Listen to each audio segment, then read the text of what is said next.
Well, I hope you're enjoying your stay in my walls, Haru. It must be cooler than outside right now. Hello, everybody, and welcome to the Lotus Fire Showroom. My name is Pyrus Maniburst, and we're live today with... I was a teenage exocolonist. Once again, what a surprise. It is halfway through this week, and we are about halfway through the playthrough. Hey.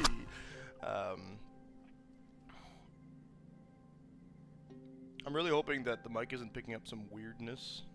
I don't think anything's on my... This is muted, right? Yeah, well, that's muted.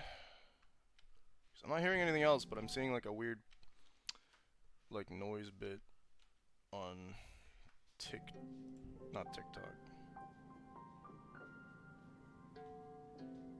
'Cause I'm just a teenage exo baby. Right, we're extra stressed because we just went on an expedition again. Okay, we can do one thing before we take a break. We're still 16, or was I lying? No, we're 16. Good. Okay. Our initial plan was to romance Tammy, and then we realized that would be the most cruel thing we could do in the game, so we're not doing that. Yes, that is in fact Rex.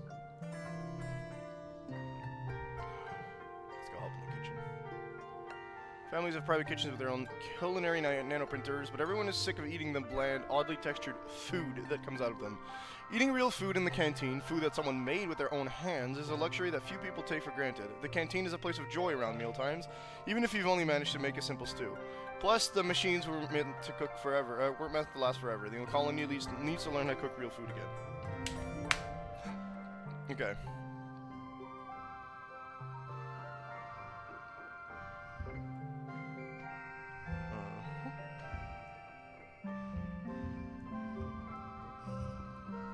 Actually, if I put enough gems on, I'd rather do something like this. I only have the one gem. Ah! Alright, well, that makes it a 5, which means I can actually do something like this. And then we need a 4? I do have a 4, look at that. Wah, wah, wah, wah.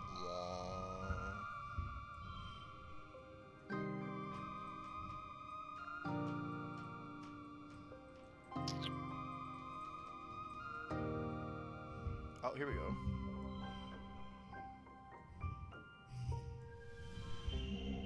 Yeehaw! I was going for Nomi, actually, which means we should work on our creativity. Okay, we got to stress, but hey. We are gonna give him a hug. I wasn't sure if he liked the hugs or not. I felt like random hugs was... Here we go! Aw, yeah! Sweet. Yeah, the TV's gonna tell me.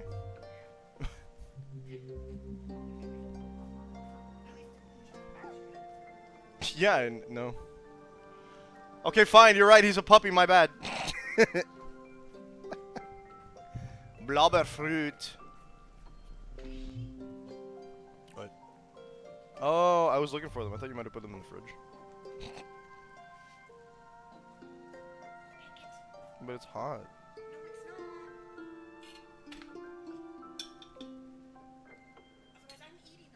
I mean, you can eat them.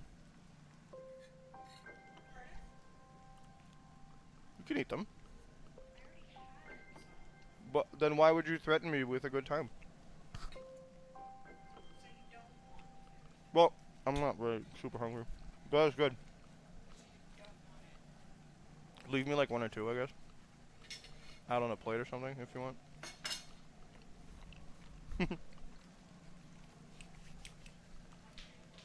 Playthrough challenge, get with the butthole. I don't like face.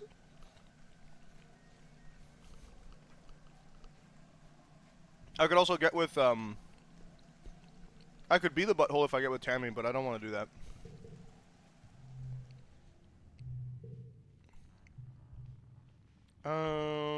Hey, we're meditating. Rex and Nomi are teaching the other kids a sound remembering game they learned on the Helio. Everyone takes turn adding a sound to the pattern, then working backwards and making the same sounds all the way backwards to the beginning. Rex starts with humming Om. Nomi adds the sound of rustling leaves and repeats the Om. Cal adds the whistling noise of a trippet, and then the rustling, and then the Om. Then it's Deese's turn. He adds an ear-piercing screech like a bounce weasel, and everyone holds their ears and says, "There's no way they're adding that to the pattern." Why are we hating on Deese? If you murder animals, he loves you more.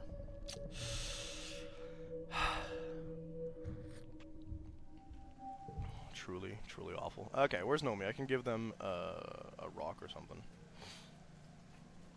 I don't know why I keep not finding Nomi. I know where they are exactly. They're always sitting in the middle here. Oh, they're not. I lied. Probably because it's raining.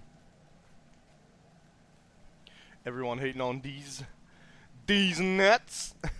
Ha! There they are. Nomi is doodling on their sketchbook, but looking up with a big smile as you approach. So you turn off their here speak. Hi, Selenae. What you doing? Me? I'm just practicing drawing hands. It's really hard. All the tutorials say that everything is just made up of shapes, but I don't get it. They extend their hand to you, fingers outstretched. How is this made up of a prism and 5 cylinders? It bends. Okay, well, I feel like the cylinders explain the fingers, but which prism? The square prism?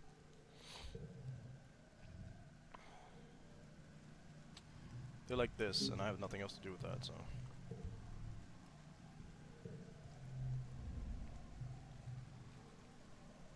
You catch Deese on a ridge overlooking the wilderness, bobbing his head along to something playing through his ear speak. He doesn't notice you walk up. He jumps up when you tap him on the shoulder, and scrambles to turn off his hollow palm. Don't sneak up on me like that, he grumbles, then flops backwards on the grass to look up at you. Man, I was just getting to the good part of the song. Yeah, well, I was getting to the good part of this pierogi. What you listening to?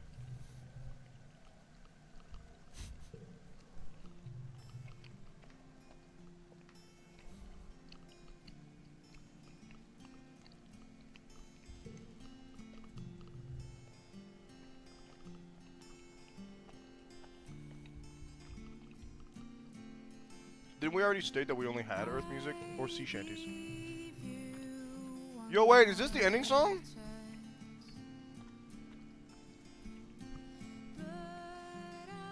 These cracks a small smile relief. Good, he says. It's my favorite right now. I always listen to the same album on repeat. It's comfort music. I really like her voice. Oh, this is the music that we hear. Okay, I see, I see. Yo, this is like the best track in the game.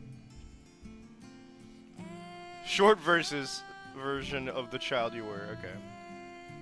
This actually had me like tearing up when I heard it the first time. With the thematics of when you listen to it the first time, it's very, very heart-wrenching.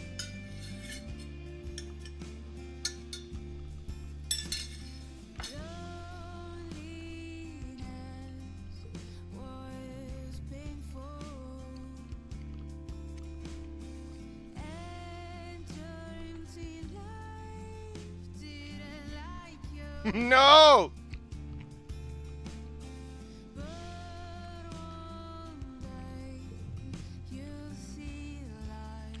Art! Oh, dude, he paints his nails. Move, man. You lie back in the grass and listen to decent music for a while. Introduce him to some new music. You bring up your hollow palm and cue up something different. When it starts playing, Deese frowns. I don't like listening to new things, he says. I just want to listen to my own music. Good to broaden your horizons. A strange, secretive looks passes over Deese's face. My horizons are pretty broad already. He's talking about Sim. Yeah,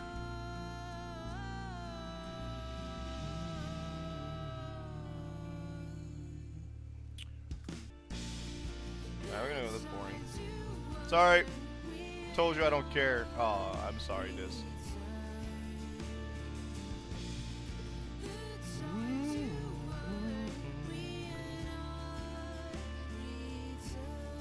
And we get to listen to it again. It keeps playing, even if he cut the connection.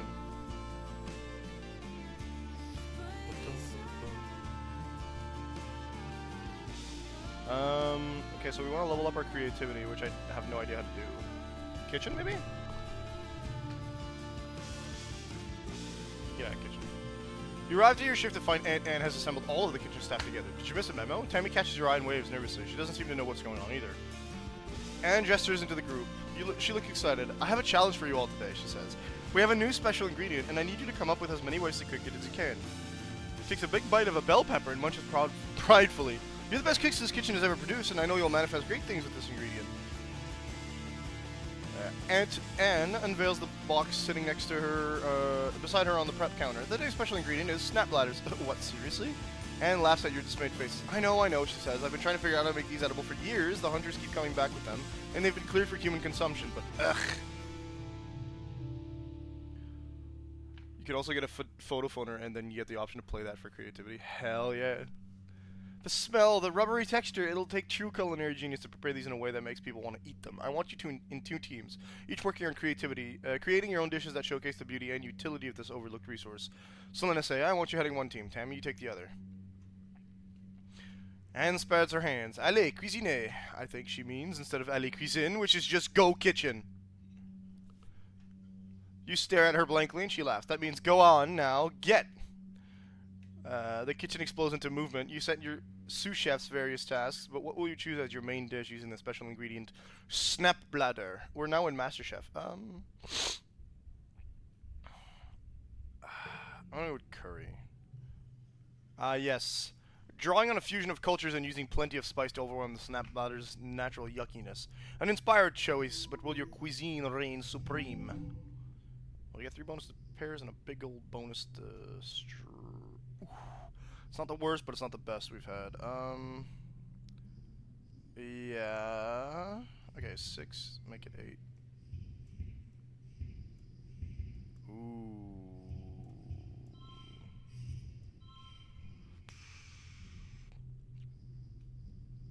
31 is really good, but I want... Okay.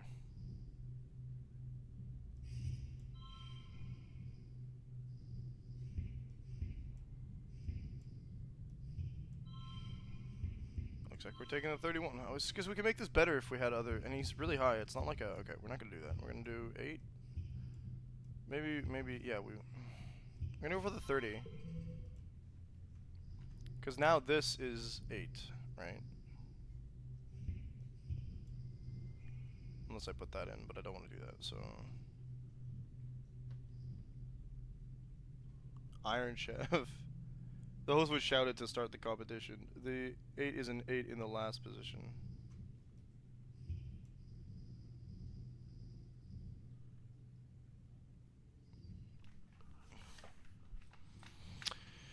So I don't want any other 6s. It's not a real straight. This is doable. We can work this. This is fine. In fact, if I give this to you, that gives me a big old... There we go. Oh, no, I used my gem buffer. Okay. 6. Keep that coming like that. And a straight's kind of pointless right now, so what we're going to do is going to do this to give it... Wow, we could have gone way better. Oh well. The panel of judges delicately taste their dishes and score them on taste, presentation, and originality. They talk about how creative your dish is. You definitely won most of your points on guts alone. It's no kitchen battle. Your food is clearly a cut above the other teams. And snap bladder surprise.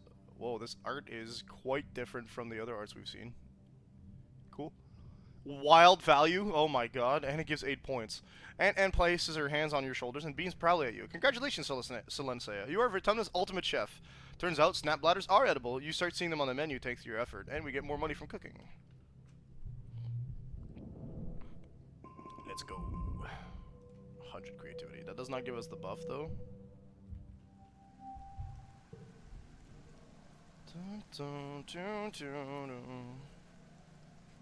Put the song back on. Hey Rex, you want a log?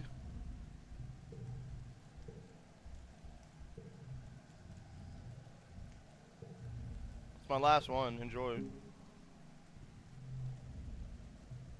I wasn't trying to talk to you. No! Find Rex in an empty space outside the lounge, setting up a construction holo projector and running through different projections of future buildings.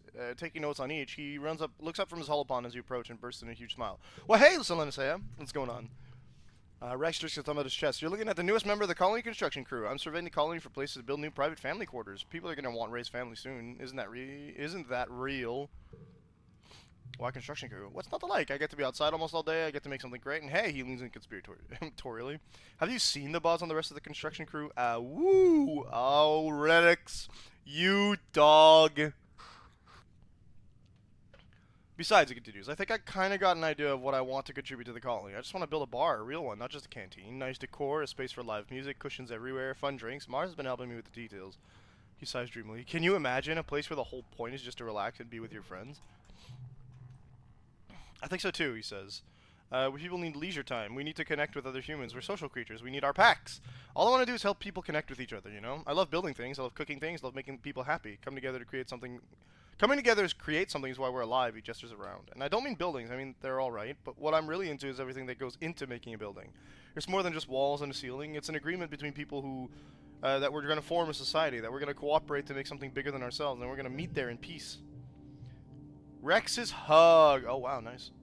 Rex shakes his head, clearing his thoughts. Sorry, I'm just really passionate about this stuff. He laughs. This and hugs. We humans are also really good at hugs. Rubs his thumb across his chin, thinking, hey, actually, can you help me? Can you bring me any mushwood sticks or logs you find? I want to start stockpiling them so when I get approval to start building the bar, we're good to go. Of course. Bounces on New Zealand launches into a huge hug. Thank you, he exclaims. I really appreciate it. If you find any, just bring them to me. And then I can hug him again. Oh, he's got big hugs. That did not give me any friendship, though. Wham, wham, wham. See, Rex is actually going up pretty fast, but awesome. It's gonna be glow season soon.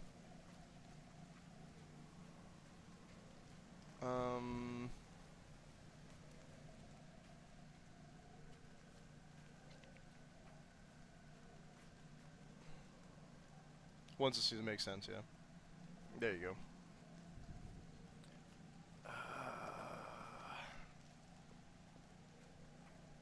Okay. I'll tell you what. I need to use the washroom, unfortunately, so I'll be right back. And by I'll be right back, it might take it might take a bit. But we'll be back. I will try to survive.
Okay, folks, sorry about that, and also sorry for beating up my camera.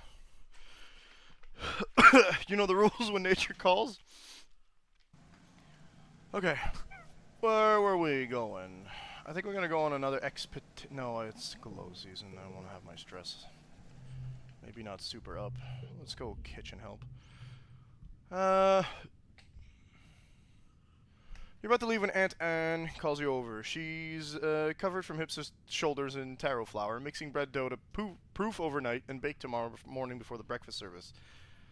So let me say, I have a favor to ask of you, she says, dusting off her hands. There's a spice I was meaning to ask the foragers to bring back for me from the Valley of Vertigo, but Utopia's moving them somewhere else next week. They brought back some once, and it has such an intriguing flavor. She looks eager, but it's rare. Would you mind looking for more the next time you're out foraging? Sure thing, Auntie. She beams and pinches your cheek. That's my brave little one, she coos. Thank you. From what I hear, if you look for a large flower with yellow petals, the spice comes from the reddish purple stamens inside. You know what a stamen is, right? The long thin part. You take note in your hollow palm.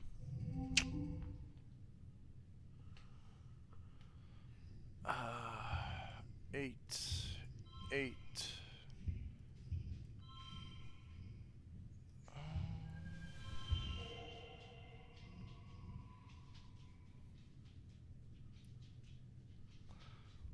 Super goal achieved and then some.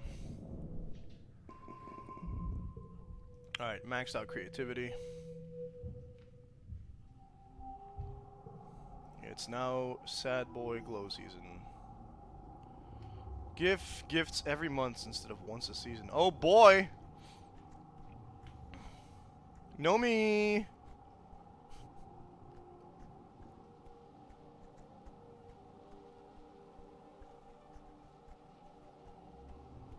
Nomi was by the survey corps. Oh, we can't go outside, dude.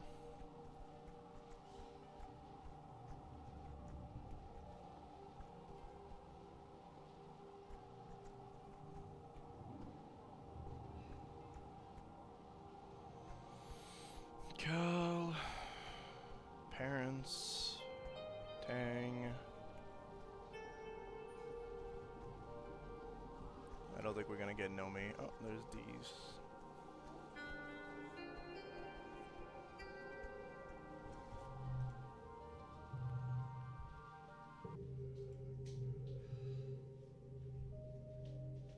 Doing great.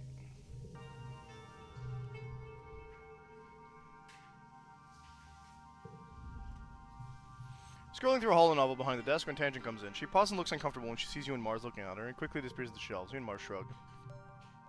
A few minutes later, Tang comes up to the counter and drops a fistful of candy. She shifts from foot to foot as you ring her up, jostling up and down and rubbing her stomach. I also need something from behind the counter, she says quietly. Some medicine. You ask her what she needs and she mumbles the name. You can't hear her. Can you repeat that? She mumbles it again a little louder. Mars stifles a giggle. I'm sorry, what? Tang rolls her eyes. Stars, I need fart pills, okay? The stupid alien bacteria and all the weird native food makes my stomach upset. Fart pills.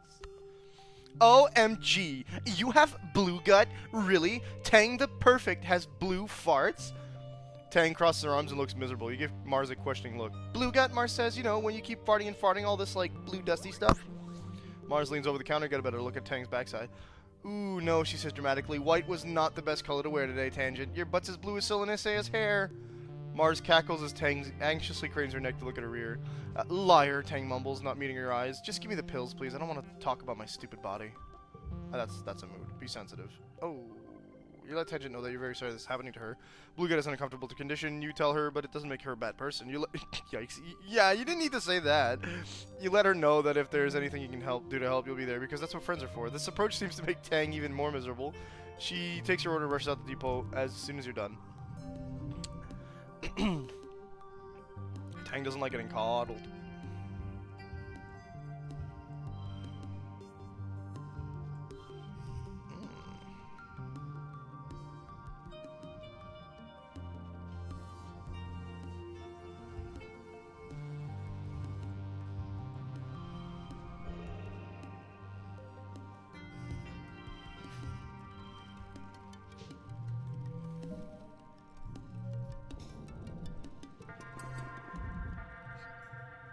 Oh, hey, darling. You're lying in bed, staring at the wormhole through your window, when you hear a deep thump resonate through the ground. Then a second one, quieter. The woven roof of your room quivers, unleashing a season's worth of fine, glowing dust to sift through the air.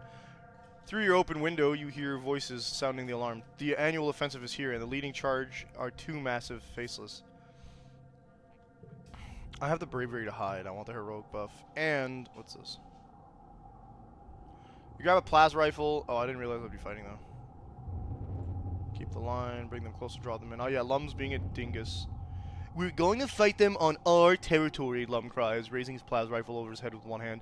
We have the walls, let's use them. We'll let them come inside and pick them off one by one. We can't pick off a faceless, Rhett sputters from the sidelines. Lum smiles maniacally. You can see the gleam of his teeth from here. I have a plan, he roars. Just follow my lead. And with that, he turns and begins to run towards the approaching animals, roaring taunts and firing wildly into the fray to draw them close. At a loss, Rhett motions you all to fall back and let the animals approach. The area just inside the gates becomes a swirling melee of smaller Xenos and plas rifle fire, the two faceless lumbering slowly behind. Yo, could I get in there and get hurt? I don't know. We did the try to stay out of the way thing last time. I'm not trying to be super brave, though. I bet you get injured, because I know what happens when... Yeah. I want to keep that.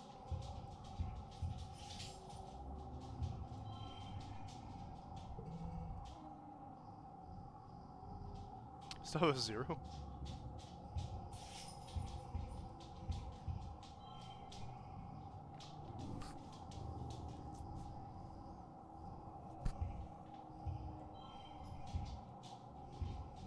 I guess we'll go for this. Not the best card at all. That was a pretty bad play, wasn't it? Okay.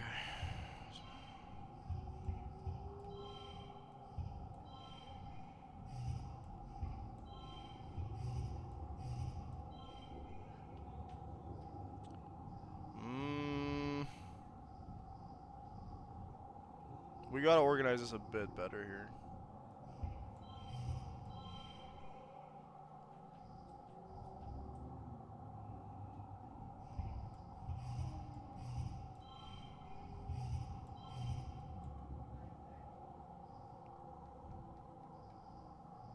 Oh, hey, there's a straight here, no?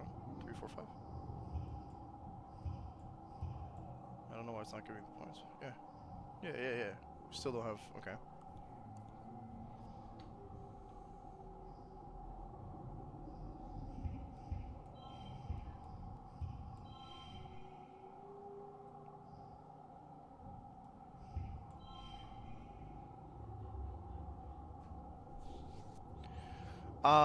Maybe we can help ourselves by doing this instead.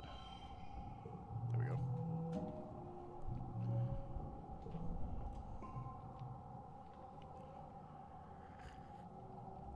You're not exactly a professional soldier, but you managed to hold your own against the Xenos, even though you still scream and retreat when something gets too close. You don't injure any human with your plas rifle, at least. Out of the artillery smoke wafting over the battlefield, Lum comes running. Here they come! Here they come! He shouts joyfully and plows through the gates with the two faceless galloping behind him. It's without a doubt idiotic and horrendously dangerous. You can't help it. You hit record on your holopalm and film the ensuing chaos. You catch a glimpse of Chief Rhett putting his hand over his face and sighing. A squad of Helio soldiers takes up the charge and helps shepherd the faceless into the open area in the middle of the colony. You have horrible flashbacks to the first time you saw a faceless inside these walls. From the looks on the faces of the other Stratos, you're not the only one. Then you're all thrown on the ground by a tremendous explosion. Fire engulfs the center square, roasting the two faces in an inferno that blasts the sweat from your pores. Rocks and chunks of dirt patter all around you with the occasional thunk of burning mushwood. These soldiers nearest the blaze all recoil in surprise. Clearly no one but Lum knew that the square was been rigged with explosives. You don't think anyone was caught in the blast. You don't think anyone was caught in the blast. Lum stands before the blaze, laughing and firing at the two tortured faceless as they roast to death. You raise your holopalm to capture the image, his silhouette dark against the column of flame and smoke. It was ridiculously dangerous and stupid, but it does look pretty cool in your recorded footage. People filter out of their hiding places, shielding their faces from the heat coming off the bonfire in the middle of the square. On the horizon, the first watery rays of quiet sunrise are struggling to make a dent in the hot orange glare. The colony's fire suppression system is turned on the square, revealing the charred corpses of the two faceless. Utopia walks by with a reclamation team, hauling an industrial plastic cutter on a hover lift. Did he use the mining explosives, Utopia says and all? Mighty bold of him. These things blow a hole in a mountain or a creature, I suppose. She says, what could have saved him from mining? Wish we could have saved him from mining. That must have been the last of them. We sure can't make more. Then she and her crew are out of earshot as they pick their way earshot as they pick their way down the blast grade to carve out the faceless recycling. Fortunately, the colony was well defended. You and the other colonists have been fortifying the defenses, putting security above all else. Tonight's defense was still a resounding, if messy, success. But if Utopia's right, you don't have any more of those explosives now. You just can't nanoprint unstable molecules like that. What are you doing? You're going to do the next attack? I don't know. But we just hit late teenhood. I think. I mean, my hair's long. Yeah, I think we all aged up a little bit. Do art. Wait a minute. Over the years, a lot of people have started wearing a lot less clothing, you remember, from when you... Yeah, they did, JK. From when you were growing up in the climate-controlled stratosphere. Definitely a lot less than the Hall of Viz you bought from Earth. Rex, though, Rex has really acclimated to Vertumna's hot, sultry weather. Let's take off our shirt for solidarity. Aw, heck yeah, Rex says, flashing your double thumbs up as you free yourself from your shirt. Good to know I'm not the only one suffering out here. We're not all like superhuman never sweats Cal. He laughs and runs his hand over his bare stomach. Sometimes you gotta relax and let it all hang out. You let it all hang out with Rex for a while, letting him chatter about life on the Helio and how different it is here in the colony. I really appreciate that people here don't expect me to be a soldier, he says. We had civilians on the Helio, but it was kind of like they were just cooks and janitors and stuff. After graduating school, which was like basic military training, if you wanted to have fun, there were only a few choices. You must have found a way to have fun, yeah. Yeah, I had known me, he says quietly. We were the misfits together. No matter what, we'll always have each other. I'm not supposed to believe in Governor Lum. What if he accidentally hurt the planets? That's a fantastic idea, question, my friend.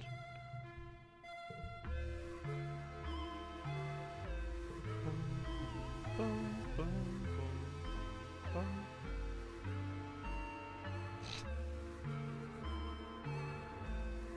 don't look human, and yeah, he's being weird. Hugs incoming. I don't have any logs for you, Boogie. Tragically enough. Hey, Tammy.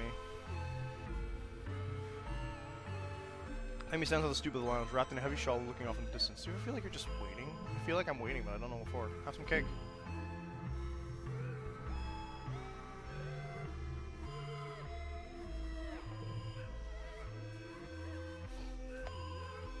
Oh. You good, John?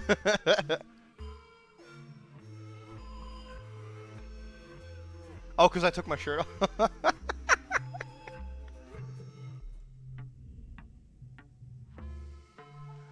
So we're at war then, Tang says, fiddling with her microscope. I have mixed feelings. First of all, nature has been at war with us since the day we landed, so it takes an official declaration in order to secure more resources for engineering.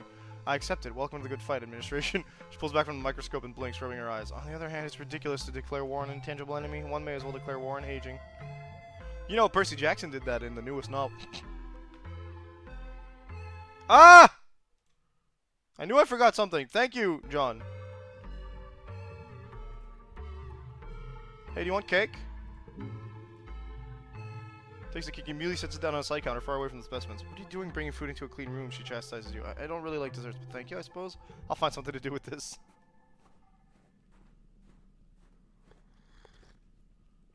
I thought you said you were gonna be right back, and then you were still up, and I was like, what? What's he talking about?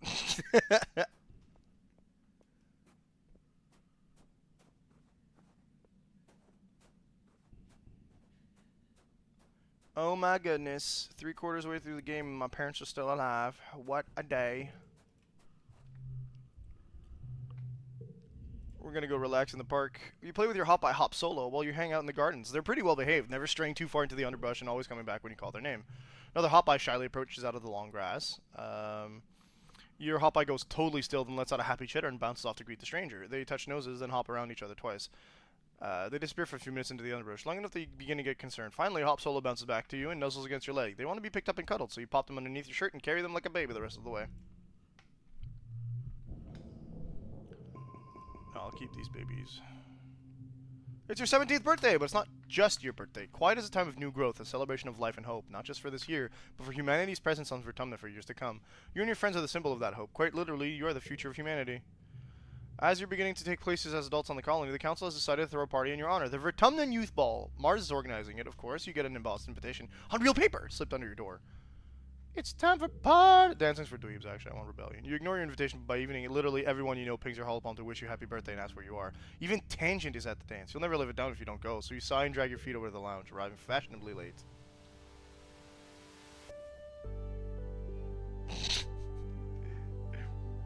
Oh, wait. What is, like, IT boy, it's boy B? Yeah, it's what it is. I love being background noise. It's perfect. That's the goal. The energy is high and everyone looks so happy and dressed up and so much older. Nomi Nomi's playing DJ, and when they see you arrive, they spin up a lively track to get people bouncing. The little dance floor fills up with teens ready to dance the night away. But the tunes are abruptly interrupted by Governor Lum's here speak hijacking the feed. He strides to the stage, flanked by Security Chief Rhett. Everyone on the dance floor whines in unison after having some buzzkill adults stop the music. But Lum just raises his hand and smiles indulgently. Look at all of you, he says. Young pioneers. I look at you and I see the future. Not just of this colony, but of all humanity. You catch a few people rolling their eyes. You've heard this before. Nomi's name is, I knew this. Nomination. I think they told me in my first playthrough. Rhett here, good man, a real good man, really. The best of the the joke of him being like Trump is, it writes itself. I would just like to point out. Shared this poem from a great Earth poet, Lum continues. Now, I'm not one for poetry myself, but... I can't say that word. If it's not something I want to share with you kids tonight, on the eve of something really big. He clears his throat and reads from his hollow palm. We cannot tarry here, we must bear the brunt of danger. We the youthful sinewy races, all the rest on us depend. Down the edges, through the passes, up the mountain steep, conquering, holding, daring, venturing as we go the unknown ways. Pioneers, oh pioneers. We primeval forests felling, we the rivers stemming, vexing we, in piercing deep the mines within. We the surface broad surveying, we the virgin soil upheaving. Pioneers, oh pioneers. This is BS. It's a little pain, but Lum continues. What do you think the poem means, kids? He asks. Does it mean we should sit here in our colony, politely waiting for this planet to make a space for us? He clenches his fist evocatively in the air. No! It means we need to get out there. We need to grab Vertumna by the balls and make it respect us. See? It writes itself. He points to you specifically. I need you, the next generation, to lead the charge. This is your planet, and you're old enough now to defend it. I'm asking all eligible fighters to join squads massing at expeditions to get out there and attack those monsters where they live. We're taking the fight to them, and no more hiding behind our walls. To your left, face an anemone leading to the cheering that erupts. Lum and Rhett leave and the music spins back up again, but only a few die-hard partygoers still want to dance. Everyone else is broken into small groups as you can see now, and you are angry. Oh my god, why you look so good, buddy? This is BS, Cal exclaims, causing a few heads to turn. They're not even going to try to figure out why the animals are attacking us. They're just going to kill, kill, kill. He waves his arm over his head. Aren't we supposed to be better than that? I'm the future? I'll be the governor. Click, click. Move aside, Lum. Deese clearly agrees, though, much more quietly. They don't even know what's out there, he mutters. They have no idea what they're up against. The party fizzles out as everyone drifts away from the lounge. You return to your parents... you return to find your parents have stayed up to make sure you got home safe. They've never done that before. You've always been told the colony was safe. Now you see their grim expressions and you know that time is over. I plan on being on until 4 p.m., Chelsea.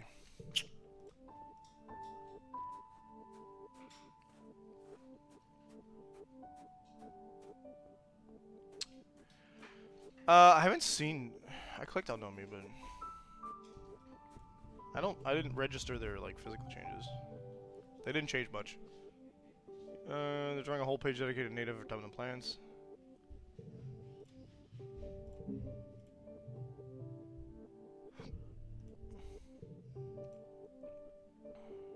Oof, we're really not that close to Nomi, sadly. Got better chance of being close to Deese. Hello. Oh, if they swear in game, if I say something that's swearing in game, ooh, they have the regular swears. Oh, Tammy wants to talk because it's my birthday. Give me the cake. Yeah, new beast tribes, baby! She steps back and reaches in one of her many. I made you this! Share it with Tammy. Thanks for the cake, Tammy. Baby girl, share your cake!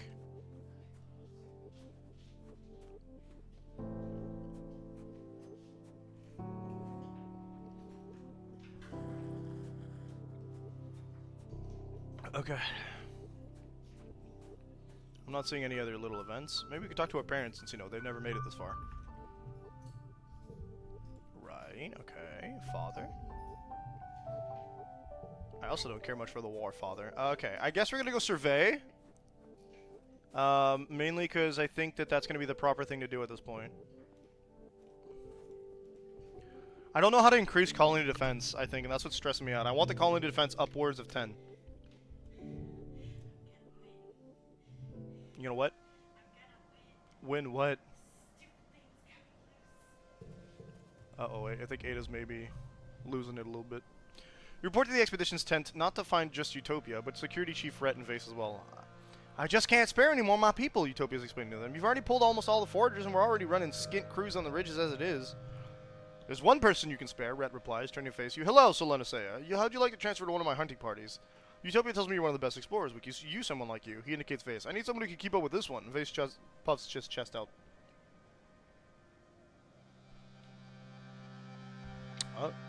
She wasn't already, what? Oh. I mean, maybe a little bit. I would never kill a living creature. Even if it was trying to kill you, Strata kids were soft. Shut up, Vase. Hey, Dees. You're about to set off on your gliders when D stops you. Actually, he says, looking around furtively, I want to show you a place I found when I was scouting. You look up from your holo map. It's not on any map yet, he says. It's special. I want to show you, because I think you're the only person in the colony who will understand what it means. You and D set off, hoping for a few hours before the trackers in your holopalms ping Utopia that you're not where you said you'd be. After a short trek off map, Dees takes you to a round door set in the side of a cliff. The door is glossy black and made of something that's part bone and part stone, like the rest of the Convergent Domain architecture you've seen. Unlike the ruins, this place looks, well, not new, but definitely well maintained. Dees touches his fingers to the center of the door, and it dilates like an iris. Previously unseen seams folding in on themselves with a noise like rocks grinding together. Inside is a lumpy, smooth tunnel that reminds you unpleasantly of intestines. It looks like you could barely fit in there on hands and knees. Unexpectedly cool. Well, we got bravery, so let's go! You both crawl and inch your way through the tunnel to where the cave opens, about 10 or 15 meters in. You stand in a cave that looks part organic and part intentional. Curious mixture of almost organic-looking stone growths, crystals, and glowing mushrooms, and a riot of iridescent oil slick colors, some of which look like they could be controls for an ancient bioweapon. He's never told us. I don't know Vase's enhancement yet, because I don't talk to Vase, and I don't think Dees has ever told us his full name. I looked up the full names to laugh a little bit about them the other day, but I don't remember his. It's absolutely ridiculous. It has syllables I don't know how to pronounce. Your view deeper into the cave is obscured by layer-caked stalagmite pillars. Everything is dark, but for the eerie glow, you're using your holopod as a flashlight. But it's air-conditioned. Cool, fresh air is blowing from the vents on the floor. I haven't figured out what this place is for yet, he says, touching a mushroom with his fingertip. It puffs out a cloud of glowing spores, and he sneezes. Spit out to see if you can decipher this place. What the heck is that? Console-looking thing. If it's a screen, it's all dark, like when Congruence isn't active. Unlike Congruence's colorful decorated chassis, this has a decidedly alien tech feel. You fiddle around, touching things at random. Don't do that, hisses Dees, but nothing happens. Oh, and about that, writing on the wall. There's a huge faceted crystal plate embedded in the wall, engraved with deep glyphs. Convergent domain writing, you guess, and some kind of map? There are lines between the symbols. You trace your hand over it, but can't make any sense of it. What in the world is that glowing thingy on the ground? You pick up another strangely warm glowing whatever it is. What if I did this? Dees makes a shocked noise as the reality of the cave melts away and you find yourselves back in the depot. No, not back, not entirely. You can still feel the cool, moist breath of the cave on your cheeks. Can still smell the funk of the mushrooms. But everything else is exactly as you'd expect, as real as if you could reach out and touch it. You feel embodied, like you can feel the pressure of your 4 feet on the ground? Utopia walks through Dees, rematerializing on the other side to talk to one of the other surveyors. Dees passes his hand through her image with amazement. Are they spying on us? He breathes. The image of Utopia doesn't seem to hear him. You take your hands off the console, all the controls, and the cave returns. Dees blinks at you in a sudden gloom. What the hell was that? He says. It looks like we were really there, like we were seeing out of our eyes of some kind of animal. Like we were the animal. Are the gardeners spying on us? Sim says that they have eyes everywhere. I didn't know he meant literally. We can't let Utopia know about this. We have to keep Sim's secrets. You agree to keep the monitoring station a secret. Thank you for the alert, Calvin and Wabbit. Alright, so I don't think we're going to get to the end. We want to get to that final place, and I don't remember how to get there, but that cave that Sim revealed.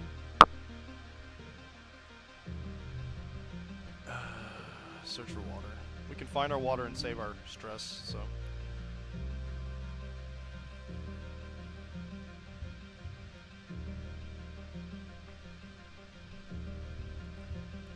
Oh, yeah, it would be like that. I need a 3, but I don't have a 3.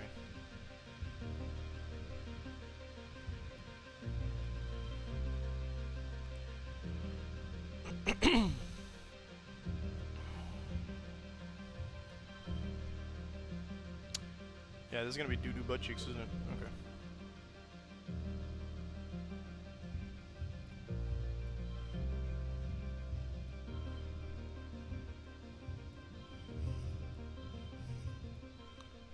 Oh, I can't make a straight out of that anyway.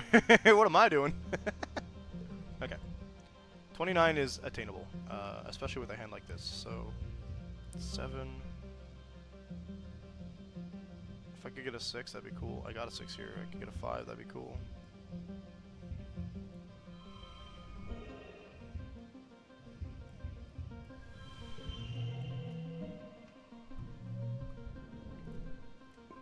Oh, I keep forgetting I clicked on stuff, so now my TikTok stuff's out. Okay. There's no natural water around, but you find your canteen, so there goes all that stress you picked up. Good. I don't remember the quickest way to get there. Sun goes behind a cloud, you feel the lights battering. Just run. Both recovery enhancer on over. You don't even care what's up there, you just know that was no rain. Nope, it's actually float cow pee, and we don't want to deal with that. That strange device, my friend, is something we can give Nomi Nomi. Hello, Thumper. You find your way blocked by a massive oh, we got the engineering challenge. Yeehaw! That's kind of cool. Okay, if I want that, this, and that.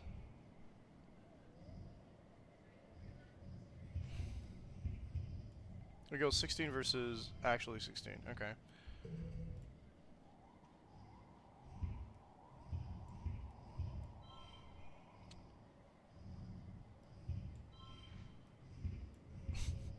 There. And then 29 again. Okay. No, we can make this work. I'll put you over here.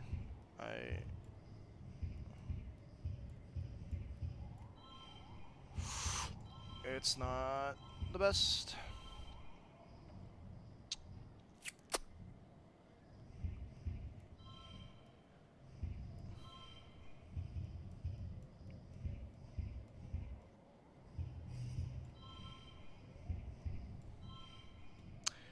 We're so close. But I don't have like a, yeah, okay. I'm gonna push through. 5 stress isn't that bad, but we're gonna need to come back next month, I think, or in another, yeah, next season. More scraps of convergent domain writing and technology. Document everything, bring it back to code. Yep, good. And we get engineering points, so we do like that. Leave all the side stuff away. We gotta get to the cave, preferably. You haven't been down into the deepest crevices of the ridges, where the crystals grow thick and the air is stagnant and dead. It's already sweltering on the ridges, but in the chasms, and you see the heart. Oh yeah, we've done that. Yeah. Air squids are predators. Run.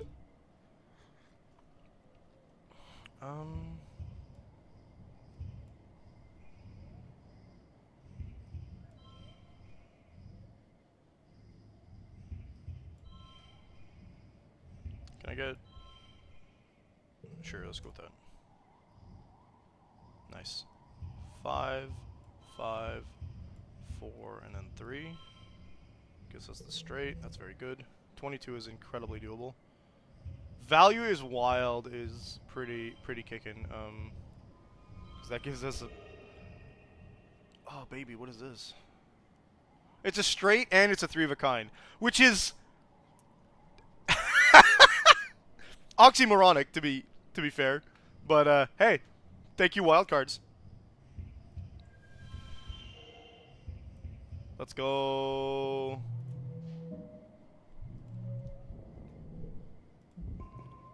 You duck behind some roots and perfectly... okay, they find their food somewhere else.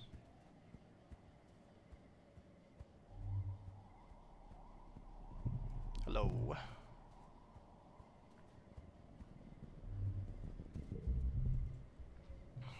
Trudging along when you suddenly buffeted by a hot wind. Find the source. Take careful readings from a distance, triangulate them, and discover the source of the wind. A red sports ball-sized crystal emanator, fitted in a small crevice. When you smash it, it doesn't shatter like crystal, almost like it could have been organic. Was this some kind of defensive barrier? Okay, well, Ada dropped something, I think, and it was really loud. Yet another weird mystery of these ridges. She did state she's okay, so it was probably just a spill. Hey, Sim. You're enjoying a relatively uneventful second son of taking readings for one of Utopia's geological surveys when your world shifts around in a natural axis as Sim comes crashing seemingly out of thin air, grappling with a skyfish almost as big as he is. Look out, he calls to you, though it's far too late for that. The ground rushes up to meet you, and that's all you can do to close your eyes and protect your head. To make matters worse, in the ensuing tussle, they completely crushed the delicate scanning equipment you just finished setting up. Utopia's gonna be upset. Ouch. You pick yourself up and give yourself a cursory once-over. Nothing's broken, but you feel pretty banged up. You'll probably find a bunch of new ways of feeling pain over the next day or so. The fish flops around pitifully, then springs back into the sky and flies away, trilling in distress. It didn't even look dangerous, really. So don't say it, Sim croaks, and you turn your attention to him. Blood is pouring from a wound on his chest. One of the skyfish's spines must have pierced his otherwise perfect skin. It's the kind of thing that will definitely leave a scar, or worse. Holding the wound close, Sim smiles sheepishly. I guess my future sight isn't always 20/20.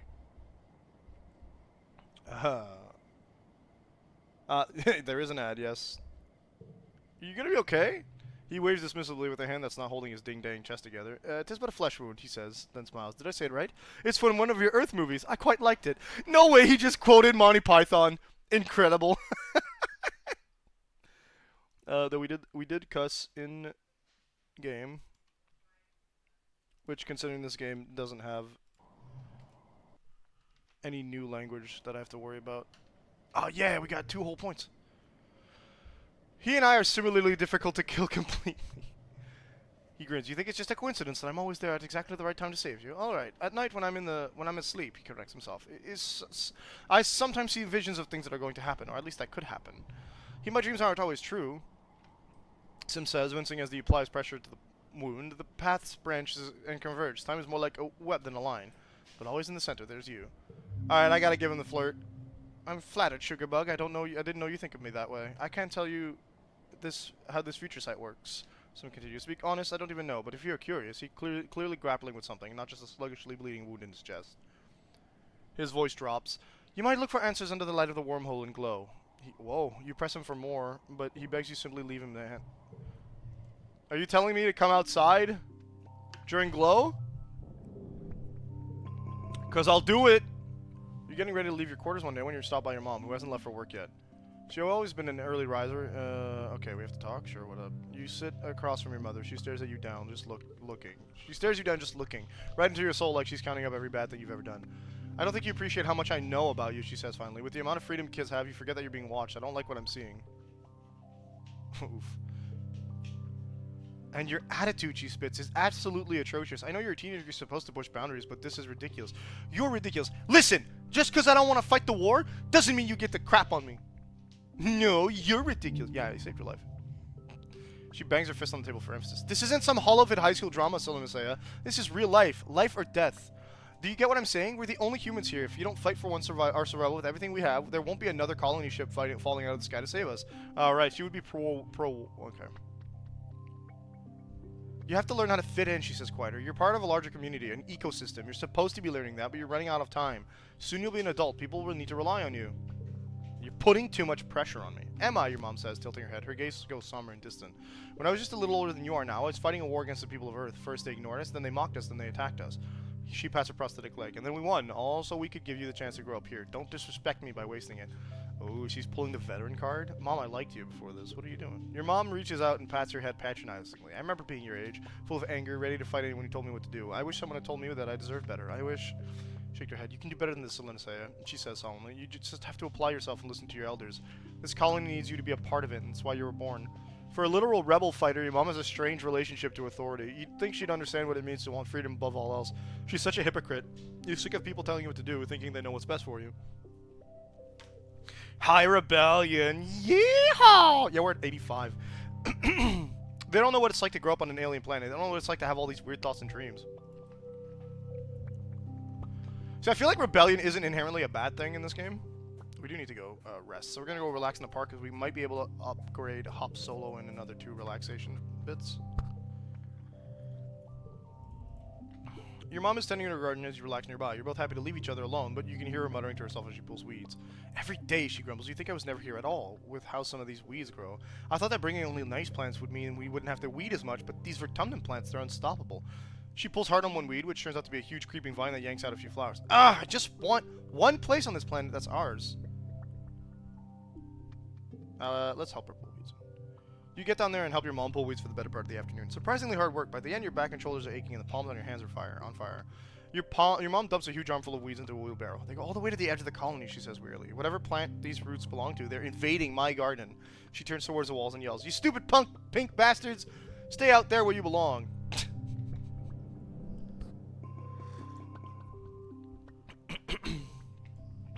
I wonder if anyone else gives you the rebellion chat if, like, your parents are dead. Or is it expected that you have higher rebellion because your parents are dead? We should have given gifts. I completely forgot. I don't have any logs for him, so I'm going to give Nomi a machine.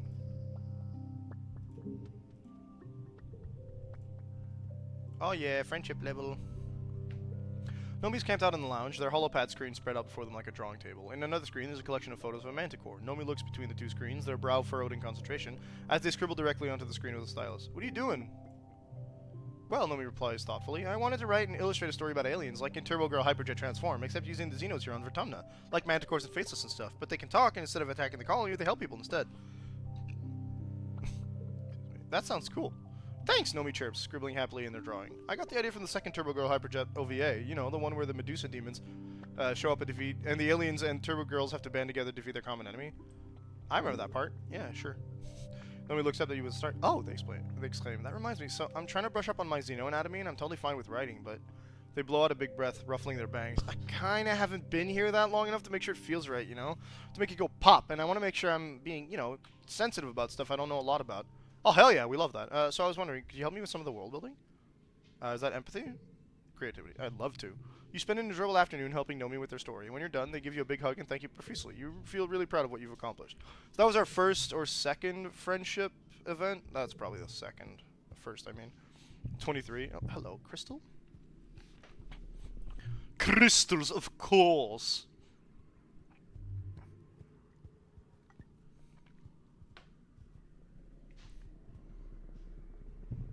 Yes, and there's a log, which I can give to Rex. Let's go!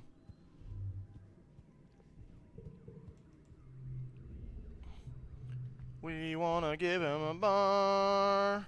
Use your logs for a bar. Wait, that's right, it's his birthday too, isn't it? I forgot about that. Let's help him build something. Actually, I'm working on something right now, Rex says. Producing a... Value is wild for 0 is kind of good. Holo projector. It looks so similar. Wait, it's the holo projector you used to watch vids on the Crash. It's been destroyed ever since the Crash was destroyed. It's been broken since the... Yeah. I was hoping you could help me fix this up. I want to have outdoor movie nights. Let's go! Ow, my freaking eyes. You help Rex bring the holo projector back to life, then help him make an outdoor theater for it, complete with overhead lights and comfortable places to pile up your bedding. And Anne provides the snacks. Rex looks at it with pride. We just have to figure out what to play for our opening night. Obviously, you have to play one episode of... Wait, no, I don't know what I was going to say. Some ridiculous thing. What movie would be the best thing to play, man? Like, the best movie ever known, The Room. There we go. You follow the sounds of laughter and find Nomi and Rex playing catch. Or maybe the word for the game they're playing is more like fetch. Nomi throws the ball as far as they can, and Rex tears after it, climbing and leaping over anything in his way like it's not even there. Rex hands the ball back to Nomi, and Nomi winds up to throw it again. Okay, do I actually know what his augment is? Just doggy ears? My guy. But at the last second, they palm the ball and hide it under their arm. Rex barrels off away from Nomi with his ground-eating stride and gets pretty far away before he stops and looks around confused. Looks back at Nomi, who waggles the ball at him and bursts out laughing. Nomi, he shouts, running back to them. He picks them up and hauls them over his shoulder, and Nomi shrieks with delight as Rex spins them around. Two Helio kids in their crisp uniforms pass by, glaring arcly at Nomi and Rex. Rex sets Nomi down, and when they spot you, then spots you over Nomi's shoulder. Well, hey, it's Selena, he says, and Nomi turns around and gives you a stunningly bright smile. Rex slings his arm over Nomi, and Nomi lays their head on his shoulder. They're both breathless and beaming with happiness. You two dating? Rex and Nomi look at each other and make twin sounds of disgust. What? No, not at all, Rex exclaims. Nomi's practically my sibling. Tightens his grip around Nomi's shoulder. I mean, I love them, I really do, but not like that. I don't like anyone like that, they add, but Nomi says, I love Rex too, he's my best friend. Aw, buddy, and wraps his whole body around Nomi's smaller one. They kisses them noisily on the cheek, snuffling into their hair, while Nomi shrieks with laughter again.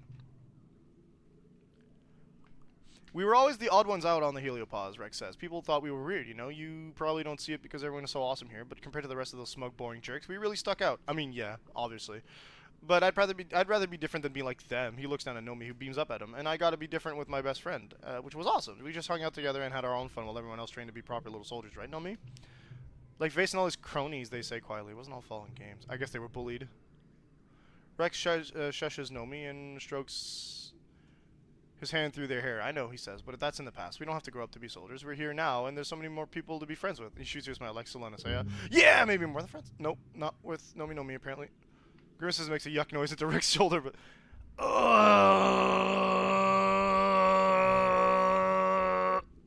It's kind of very, very touchy to, like, mess up our attempts at grinding their friendship up, because... What's the deal with your Helio friends?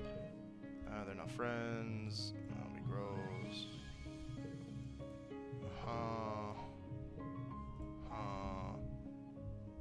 Yeah, I'm your friend. There we go.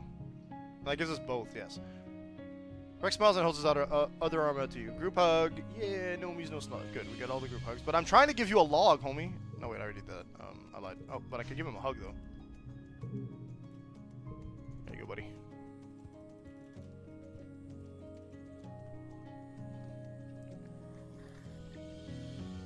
Okay. Let's take a real look at... Honestly, Sim's friendship is coming along a lot faster. Rex also... We're gunning for Nomi, but like... I wonder what their augment is. We have to go survey again. I don't want that to reset, so let's go. Oh, did you just decide to take it apart by yourself? Alright. Hey, you're smiling about it. That's good.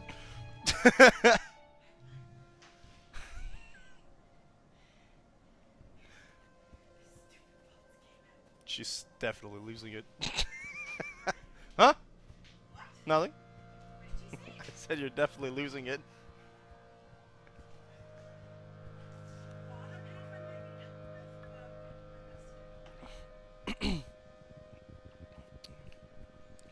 I mean, yeah, now that it started, it's kind of got to get done today, right?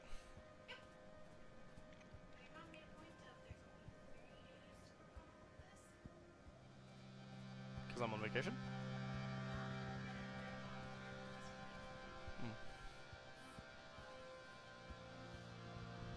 Sim!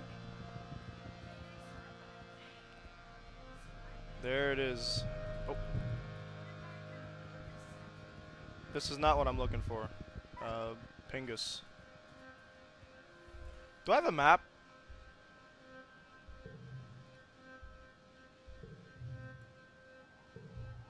No.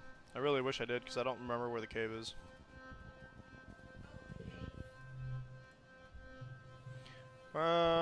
Oh, we've seen this.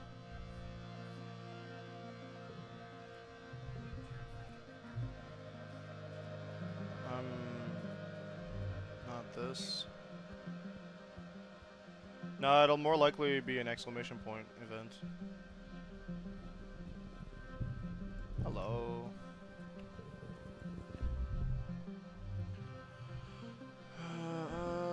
Oh, not the locust. Of 16? I'm 17 actually. So 14.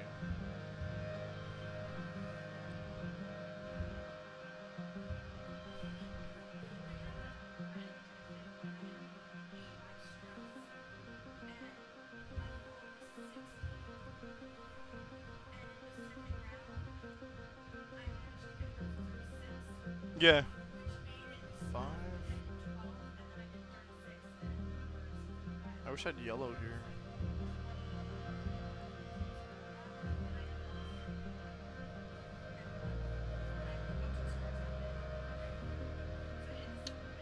That's not gonna work.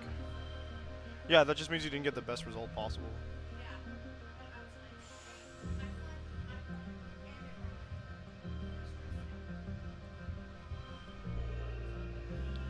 Having wildcards is so good. Did you notice you can see the artists on the cards? If you like, you see that here, and then it gives their Twitter handle. This is funny because this person I've already been following for a while. But yeah, really cool. Very, very friendly towards the people that worked on the game. There we go. That's definitely not the best. See, my best was 63! Look up on your hull palm. It's a mask wing. Oh yeah, this is when they try to kill us. The locusts.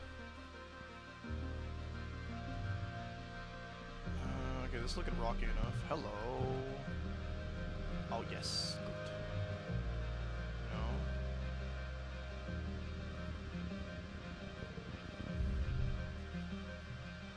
Path ahead is blocked by a field of snaking vines and brambles. Oh yes, we have the radiation warning. We're gonna neutralize the radiation this time. Good thing you studied plant earlier. Know it's you take a look so in the radio. Ah yes, this is something we found in xenobotany.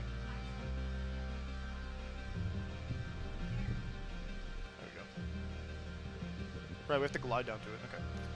You're back at the Convergent Domain Cave, which is still buzzing with strained energy. We got all our gear. Let's go. Okay, this is a tough one. And it's a perception challenge, which I haven't really... I mean, we're not bad at it. Okay.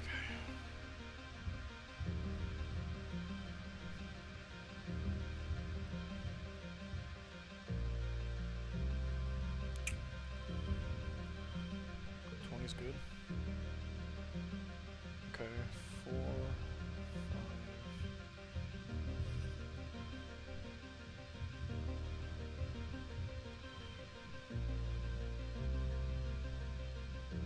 I need so much more than this.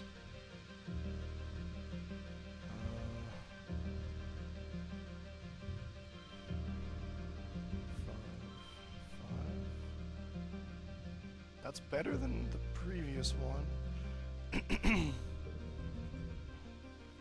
Can we pull off a 45?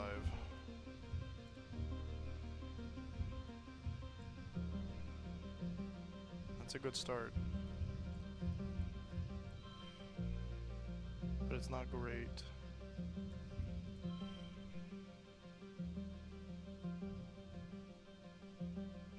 I would need a 3 and I don't have it. But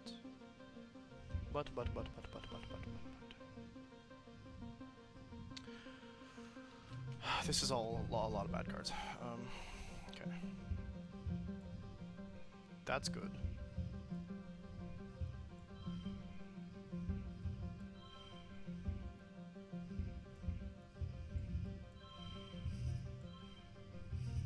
Okay, I guess we'll do that. 32's better.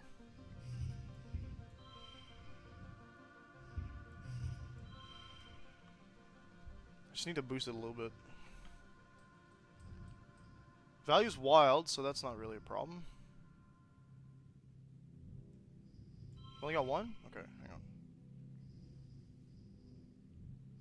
I can make this a 6. 6 isn't good, but I could make this a 7.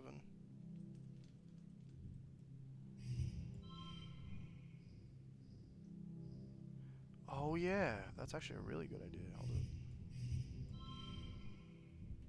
We could push through now. This is 2, okay.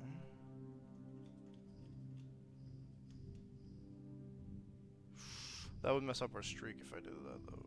I don't want to do that. Okay, we're gonna push through. Yep, that was our best score.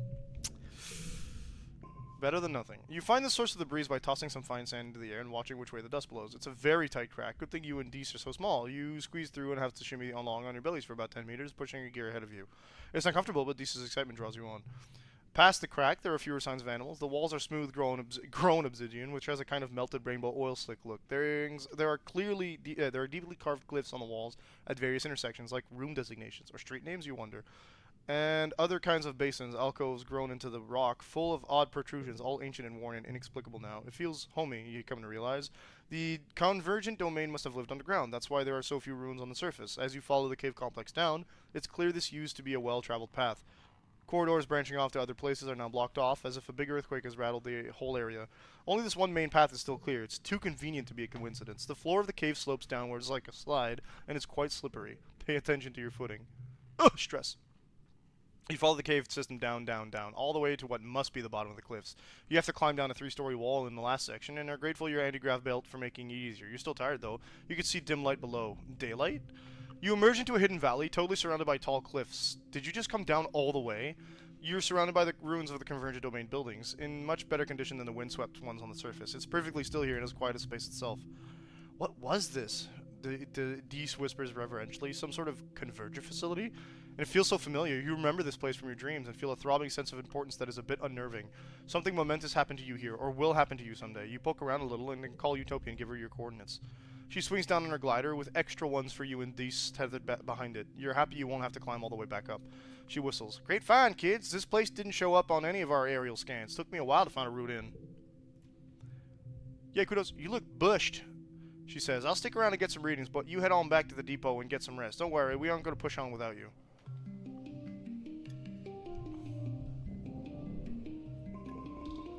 I'm surprised that didn't really give us anything except a bit of kudos. That was the end of that section, so what are we going to do? No, I don't think we're going to die there.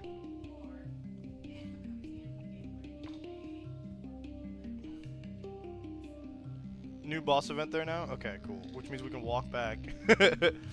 We're gonna need to relax. So let's go back to the garden. Maybe piss off our mom a little bit. I should go shopping too. I have 300 kudos. Rebellion.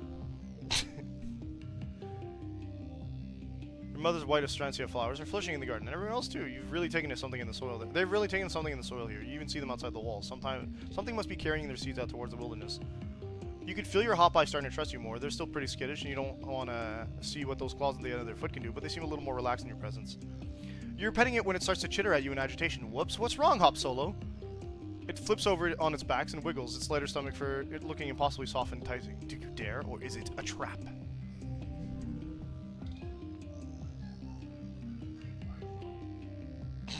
Dog be like.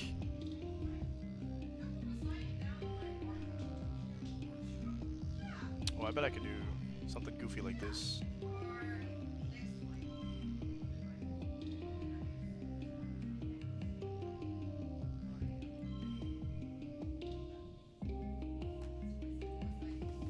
If I make it red... Yeah. Oh no, I goofed. Whatever.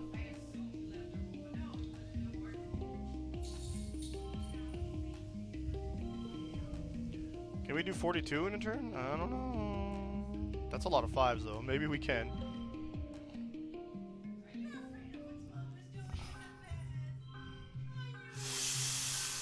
So gross!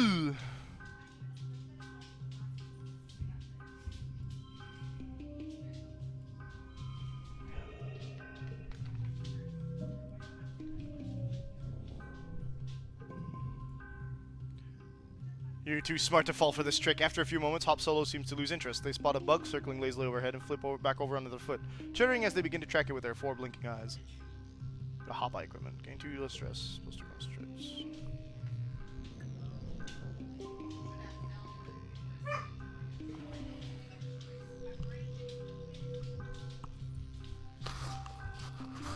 Late Pauline.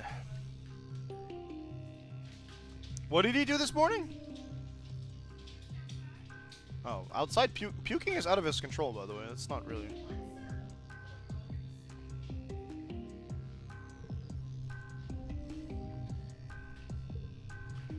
Alright, we scoot on back. I already forgot how to get there, so let's just go the way of least resistance, I guess.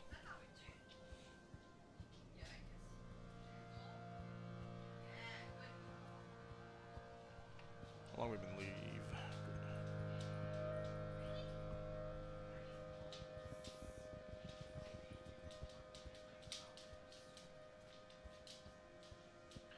Scooting our way to the bottom of this map. How did the hop I get there before me?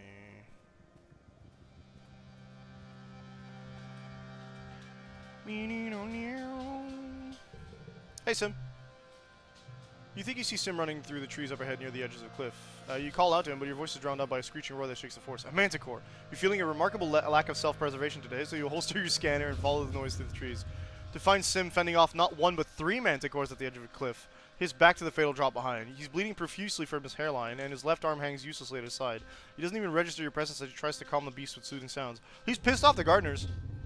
One of the manticores knocks him off his feet, and your heart lurches as a spray of stones clatter down the cliff. Beasts have him completely at their mercy. The lead manticore's delicate feet pin Tim's tattered clothing to the ground, spittle drooling from its misshapen jaws, and you watch Sim's expression twist with an emotion you've never seen him in before. Fear. Save him! 87. Still not the worst, but might have to end up pushing it through. I mean, that's kind of goofy. We end up getting a +4 anyway. That's not...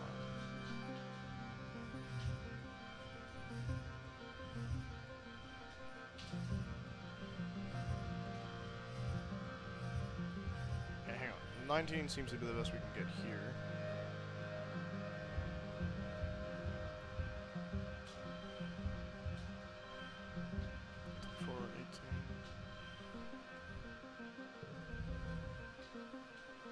That's a big one. 4, 3.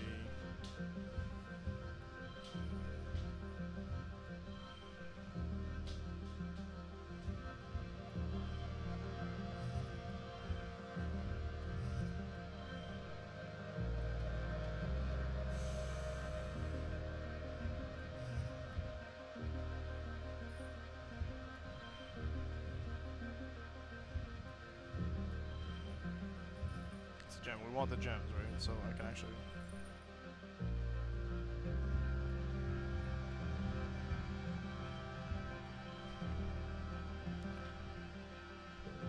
Save Sim. Let's go.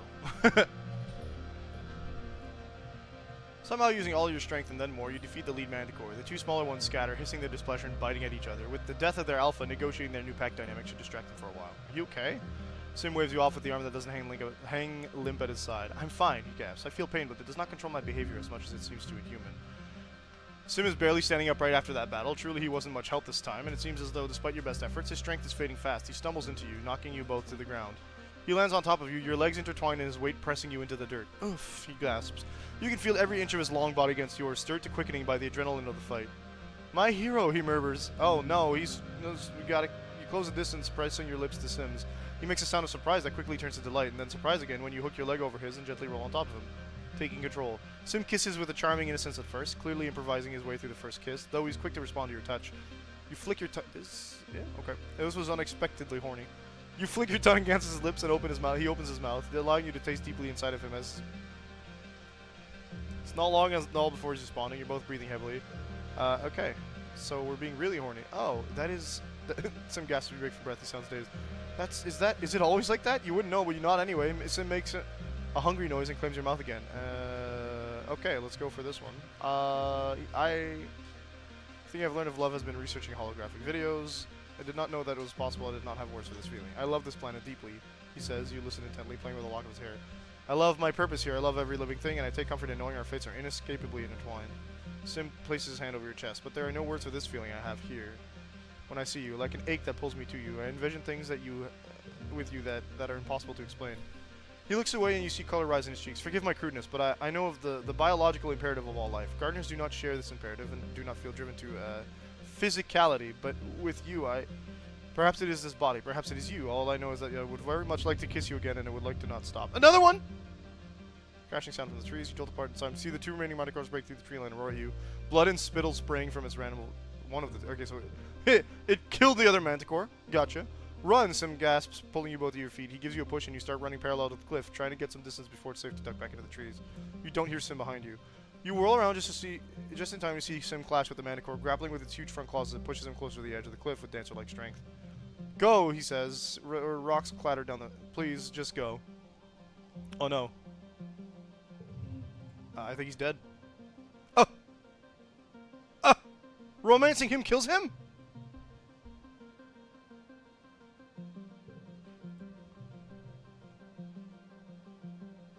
It's harder not to romance him. They're gone before you can scream. He might have survived. It's a long way down and the wind buffets your face viciously. You try to blink away the image of their bodies falling through the air. Yeah, but we don't see them hitting the ground. So, Sim's curiosity. It's only a 2. There's usually a 3. You turn away from +7. Wow. From the smudges at the bottom of the cliff, but you still see it. Oh, no, he might be dead. He might actually be dead. Wait, what was this? Okay, in mourning makes sense. Oh, no. There won't be any funeral for him, the alien who would be human. It's not like you can bring his remains home to be properly recycled. It's a small comfort that at least out there it won't be long until nature takes its course. You probably would have wanted that, you think. With a heavy heart, you return to the transport. Okay. I don't feel like he's gonna be dead.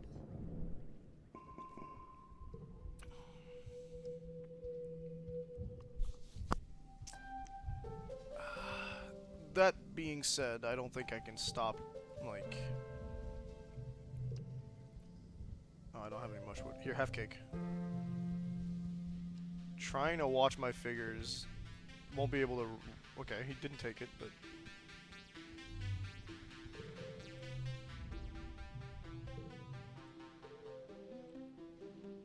All skill reduced. Okay, well this is not a skill.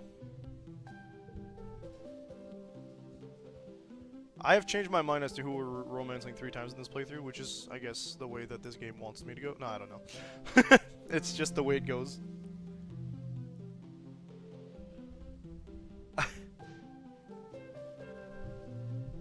It's spooky. I agree, like, with the random deaths sometimes, you'd be like, oh no, I think they're dying. Oh yes, Vernomnalia. Thank you, everyone, he calls out over the din. Look at you, look at this colony, finally, truly united. All it took was a common enemy, he declares. I look at you beautiful people, you strong people, you good human people, and I see a fire in your eyes. I see courage in your hearts. I see a colony that's ready to win. I see a colony that's here to stay. Vertumna, do you hear me? He raises his arms and roars. Do you hear me, Vertumna? We humans aren't going to hide anymore. Yes, it's time to cash out the swear jar.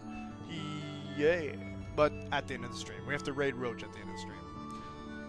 Lum gestures for Security Chief Rhett to join him on stream, then continues. The original fugitive colonists got it wrong. In Roman mythology, Vertumnus was the god of cultivation, not of rampant chaotic growth. Also, thank you for the lurk. Thank you. Can't thanks, Chelsea. He clenches his hand into a fist. We need to clear the field before we can plow it. Vertumna won't be safe for human life until the aliens are eradicated. Rhett crosses his arms and nods his agreement. Maybe there's more to this plan than Lum is letting on. Lum descends from the stage and does a receiving line of handshakes and fist bumps. In this vacuum left by the presence, Chief Administrator Seek takes the podium and clears her throat. I want to announce that this will be the last year the festival's contest will be held. Whatever. A sound of protest rises from the crowd, and near the front, Lumstra shrugs theatrically and mouths, Not my fault. Seek looks down at him pointedly, then continues. This war will use our colony resources at a tremendous rate, including the most valuable, time. Hey, I've got some good news. Hey, I've got some good news, Lum adds, jumping back up on stage. This one's really gonna knock your socks off. The colony has its first pregnancy. The crowd murmurs in excitement, and Lum beckons Tammy to join him. Everyone give a round of applause for Aspartame here, Vertumna's first mother. Also, very cool. I'm happy about that. Tammy's beat red all the way to the tips of her ears, but she dutifully does a little twirl so Lum can show her off. Look at her, he claims. So vibrant, so healthy, just like our young colony. We're so proud of you, Tammy. Your child is going to join the ranks of the greatest species the universe has ever seen. Lum pumps his fist in the air. Hey, yo, this girl. Wait, do they actually? Because, like, they also said that you didn't really need to. They could do artificial insemination. Humans! Humans! Humans! Let me hear you, Vertumna! Wait, Tammy's pregnant? Tammy descends from the stage into a gaggle of surprised and excited friends. OMG! Is it really true? Mers asks immediately, taking Tammy by the hands. Yes, Tammy exclaims, like the secret is bursting out of her. I'm finally going to be a mommy, just like Auntie Anne. You take a good look at Tammy. You haven't seen a pregnant person in years, not since you landed at least. Aren't they supposed to glow? Tammy looks radiant with pride and excitement. Looking more closely, you realize that her chest is starting to curve out around the belly, so she's been pregnant for a while. Every baby born in the colony, even you and your friends, is a complex arrangement of inherited, donated, and altered genes, and sometimes not even related to their parents. If the council let Tammy have a baby, does that mean there will be more soon? Will they expect you to have a baby? Yeah, I figure they don't have to. I just don't know how, actually openly sexual these two are. Cal runs over from where he was standing with his family and sweeps Tammy up in a big hug, twirling her around. I'm so proud of you, he exclaims, and rests his hand gently on her belly. Sorry, too much spin? You okay, little hot pie? They look at each other adoringly. As you stand around and marvel at Tammy's news, the adults all start putting away the chairs and setting up the games and contests. Mars puts her hand on her hips. So, what does everyone think about this war on nature? I think it's stupid, Cal says immediately. I know survival is important, but we don't have to kill things to survive here. Mars rolls her eyes. Duh, of course you think that. Personally, I think Lum is a total nullhead. He's not that much older than me. What is he, like 24? And everyone listens to him? She flips her hair over her shoulder. They should listen to me instead. Mars with the... I don't think Mars is wrong. Like, ideally, I just think that she's very egotistical. Finally, you're all called to participate in the games, the last ones, maybe forever. If this war on nature ever ends, you'll probably be an adult. As your friends all separate into their usual games, you realize this may be the last time that you just get to be kids. What do you choose? Bake Off, baby! Let's go! No, the loyalty! I keep forgetting. We're fine. We're above 51. You join Cal and Tammy in the kitchens. Hazel and Isaiah, Tammy gives you a little wave. We tried to come up with a better pun than bake on, but we couldn't. It's too good. This year's theme is pie. You'll be responsible for forming a deliciously flaky crust and delectable filling. No soggy bottoms. Wait, I've got it. Let's see who has what it bakes. Let's see who has what it bakes. Ooh, 95. Goodness.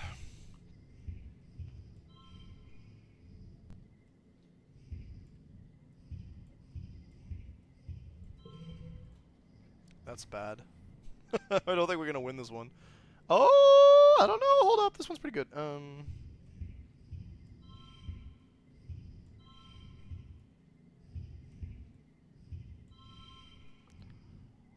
It's not that good. This is actually a pretty crappy. Okay. 59 in one turn. We are not gonna pull that off. We do have 0 stress though, so that's good. Okay. If we can get it within like 30 points, we might be okay. No, within 10 points? I'm smart for my age, okay? 3. I can make this a 5 if I'm smart enough. I wasn't smart enough. I lied, I can't make it a 5. That is a straight that I want though, so that's good. I think I'll do this. Oh no, I need this. Oh, hang on.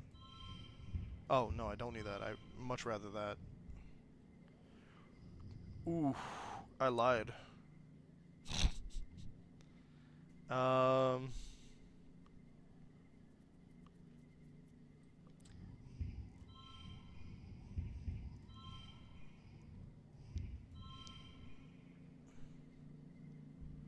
Yeah, we are not doing great here.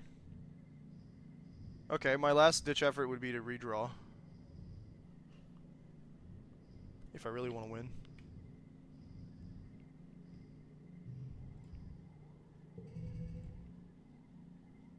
Okay, better, maybe not the best. I do see 1, 2, 3.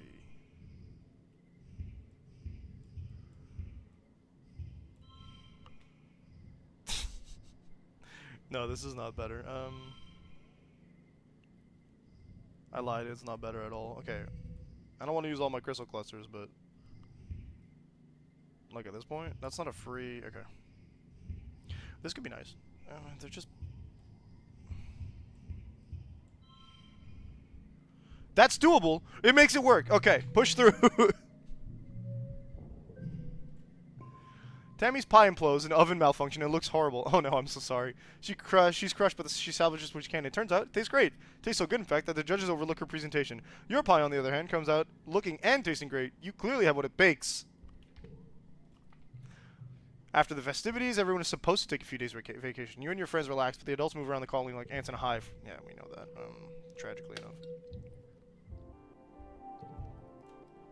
Okay, good. Good.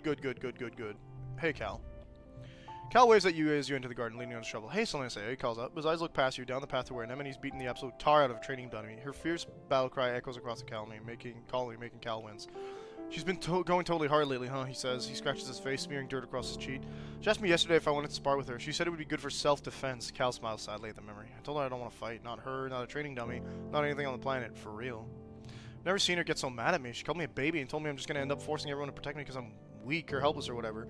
He seems upset and stabs the ground a few times with the shovel. I just don't think it's right to fight anyone, especially the Xenos. They were here first, he says. What do you think, Silenceo? Violence is never the answer, I'd say, because I want to get friendly with him. I'm glad you think so too, he says. Everyone's always telling me to see both sides of the argument, like they think that just because I'm young I haven't made up my mind yet. He shrugs. I just think if you have to hurt someone to get what you need, you just don't deserve to have it. Sometimes I think about the Xeno I had to kill the first time they attacked. Like, obviously I'm glad I'm alive, duh, but now it's dead. His eyes go back to Anemone. She stops sparring with the training dummy. He's looking up at the gardens that she has a train. Neither she or Cal wave at each other. It was an accident. I didn't mean to kill it, he continues quietly. It just happened. I wish I could tell it I'm sorry. Cal clenches his fist. There's got to be a way to figure out how to live in peace with all the cool things that live on this planet. Like, hey, look at this weed I just saw growing over there. Cal's strength number 2. What do we learn about him? This stuff? Yeah, pacifist, okay. You spend a few hours with Cal in the garden as he shows off the area he's getting ready for the next planting season. You're also really starting to trust him with more planting as he gets older, and he beams with pride. When you finally head out, you're just as dirty as he is, but you feel so much lighter.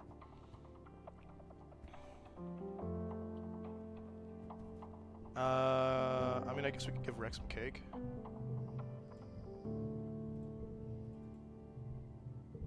Oh yeah, he doesn't take the cake because it's not his birthday. My bad. Tammy! Sweeping the front stoop of the lounge, humming a little song to herself. As you approach, you see her standing up straighter and rub her back. Now that you know it's clear she's pregnant, you wonder how you didn't catch it on before Verdonalia. It's still mind-blowing that she's going to have a baby. The first child born from someone who has born themselves in space. I can't read properly. It's hard to believe she's only 1 year older than you. Little Tammy, who cries when the toys break and is scared to leave the walls. She's going to be a mom. Tammy looks up as you approach and smiles. Hello, Selene. It's so nice out today, don't you think? She always thinks it's a nice day, even when it's pouring rain. It must be nice to be so cheerful all the time. You look beautiful. Thank you. That's so sweet. She does seem more centered and confident than you've ever known her to be. Radiates off her like a warm, glowing sun. When Lum had her up on stage embarrassed in front of the whole colony, you kept thinking, wow, Tammy's really a grown-up now. Tammy leans on her broom with a dreamy smile. I thought about it for a long time and talked to Aunt Anne and Dr. Instance. I've always known I wanted children. Lots of them, so why not get started now? You did mention it, like, Aunt Anne and I are going to run the new crèche, so I'll have plenty of help raising them. The same way I was raised, she adds. I might not be the strongest or smartest person in the colony, but I'm going to be the best mom. I know I can do this. Do you ever want kids? 1 or 2, maybe. That's nice, I'll say. I can't wait to see them in the crèche. Goes back to sweeping the stoop, adding little snippets of lyrics to her made-up song. Yeah, keep cracking. Okay, we're gonna give you a machine. Because I'm drowning in these things? Ooh, making grabby hands at the strange device. Happy birthday to me! I can't believe you remembered. Thank you. Sweet, so how much does that give us? Hell yeah! I did not remember. I just... You know, you give gifts every day. Eventually you're gonna find the birthday, right? That's like saying happy birthday to someone every day. Nomi's in their usual spot in the lounge, surrounded by their steadily growing collection of body pillows and stuffed animals. They're curled up with their arms around a giant plushy creature and seem to be scrolling listlessly through the movies available in the Colony Media Archive. Find anything good? No! Tipping over on their side. Since I finished all the Maid Stalker Aries, I can't believe I ended on a cliffhanger. I didn't know that the Stratosphere had left Earth before the series finished airing. Nomi wants. You have every episode except for the 2-parter season finale! They bury their face against the plushie.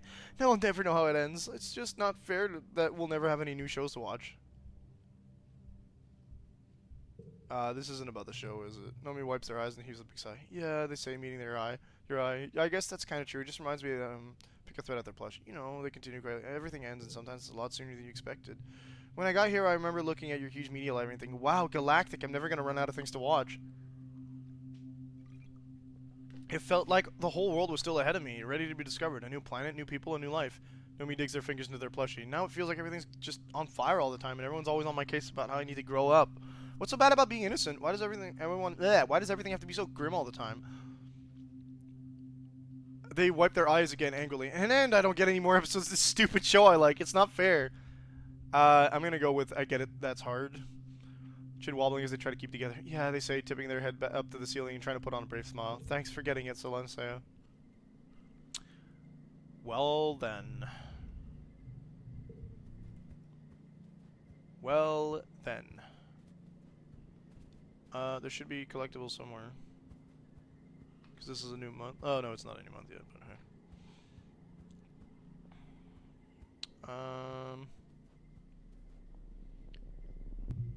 There we go. Hey, Dees, we're going back.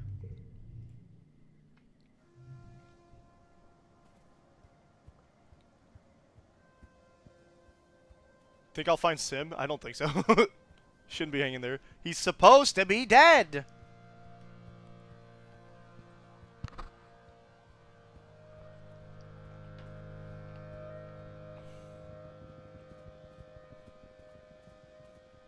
I should be stressless enough to be able to push through a challenge if I play good enough, so.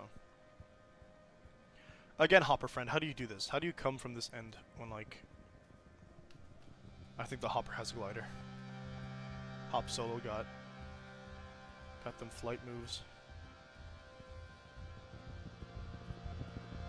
Not this way.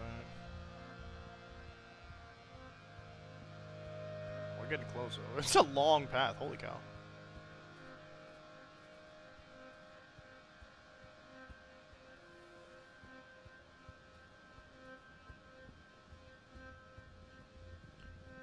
Here we go.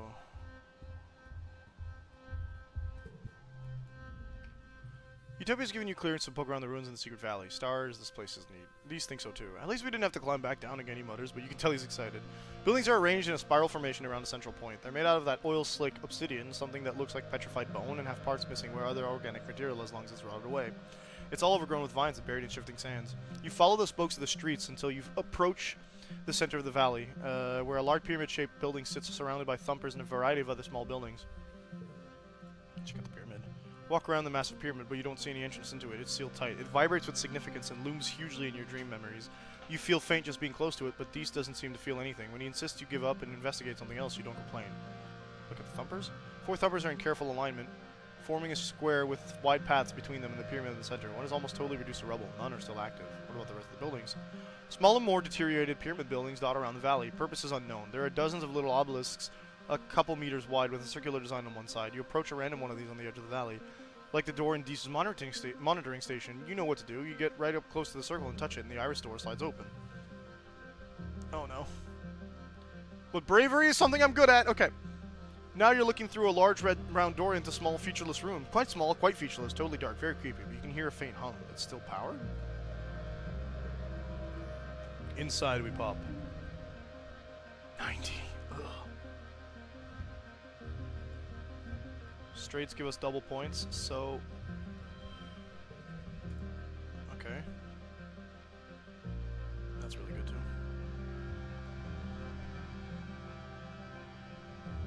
It'd be even better if I do something like this.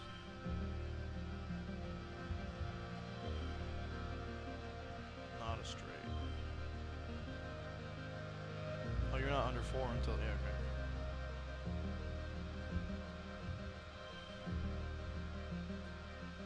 That's half of what I need. Cars with gems are all wild. That's what's going on here. Lit, dude.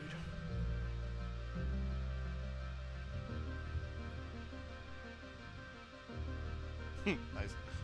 Still counts. Oh no, they're wild, so he doesn't get the Sims Curiosity buff. This is fine. We can work this. 7, 3, 3.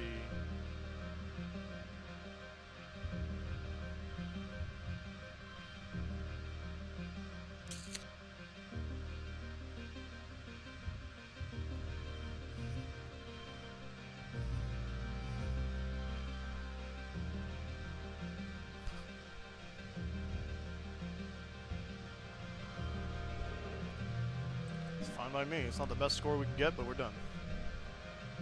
You walk in, Dees close behind. Suddenly the iris closes, the floor lurches, and you're moving down. An elevator. The elevator squeals and grinds away like it hasn't been used in literally thousands of years.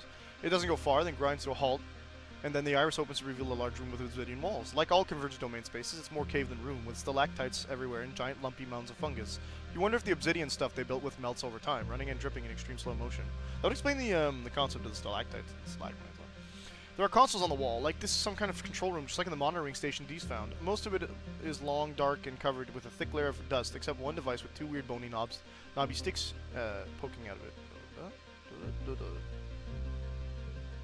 Grab the interface sticks. You're starting to get the hang of these convergent domain interfaces. You take hold of these 2 sticks thingies, and you cease to be yourself. You're like a visual, audio, and weirdly tactile representation of something vast. You have a feeling of being in large and complex space. No, like you are the space, a digital space, like a computer system.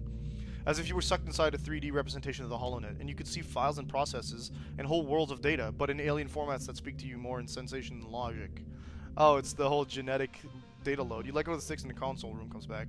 You grab them again and understanding fills your head. It feels not all that different from your bouts of deja vu remembering. Like of memories being inserted into your mind and you suddenly just know how to use this interface. You just think where you want to go or what you want to know and away you go. The word array comes into mind. A network of computers hosting millions of data nodes, information on every part of the planet from weather to soil conditions to individual creatures. Not just computers, but entities that feel intelligent, and also digital, artificial consciousnesses like your ship's AI congruence. They're processing all that data and triggering subroutines to make minute changes on the planet's surface. Then a booming voice enters your brain and obliterates all else, speaking more in abstract thought than words, but loud. What are you doing in Wormhole Observatory Array Console 5, you nosy little creature? Then an explosion in your head, and you're thrown backwards and out of the array. There must have also been an explosion in your hands, which are now singed. The console is blown out and dead. Stress. You're shaken. Something didn't like you poking around in there, and whatever the array is, whatever lives in it, has been watching you, probably ever since you landed. You tell Deese about the array and the voice saying Wormhole Observatory. He looks around impressed. The convergent domain was sure up to some... Where'd I have to put a thing there? There we go.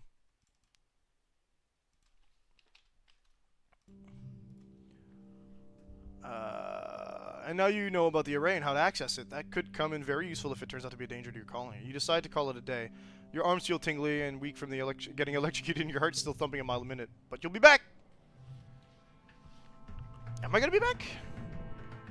Should I be back? I don't know, it's late dusk. We don't really have anything else to do. Nothing's really spawned. I can gift back to Nomi Nomi. Does Marv want to say something? But no, I recognize things going on. Get into a debate. Whoa.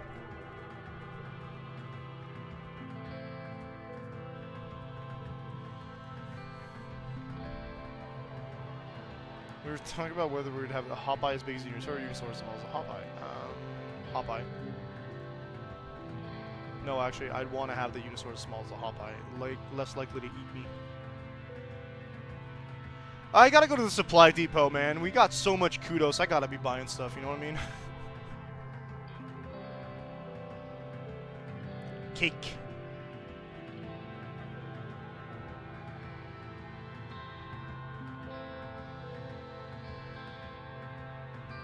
None of this is actually useful. Okay, another boss event? Yeah, let's go back. We could just walk back, no matter how long it is. New boss event spawn. Yeah, there it is.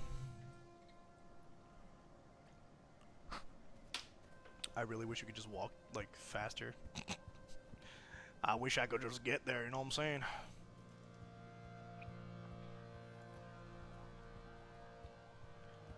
So, surveying the ridges seems to be part of how you do a lot of the story, like, discovery stuff, which I'm not against. I didn't do a lot of... I thought I did a decent amount of surveying last time, but we didn't really do a huge... Like, I had a lot of my physical stats cranked up, so surveying wasn't very hard, particularly with perception allowing you to skip through stuff. Hey, again, the hop solo. I forget where to get the Vriki.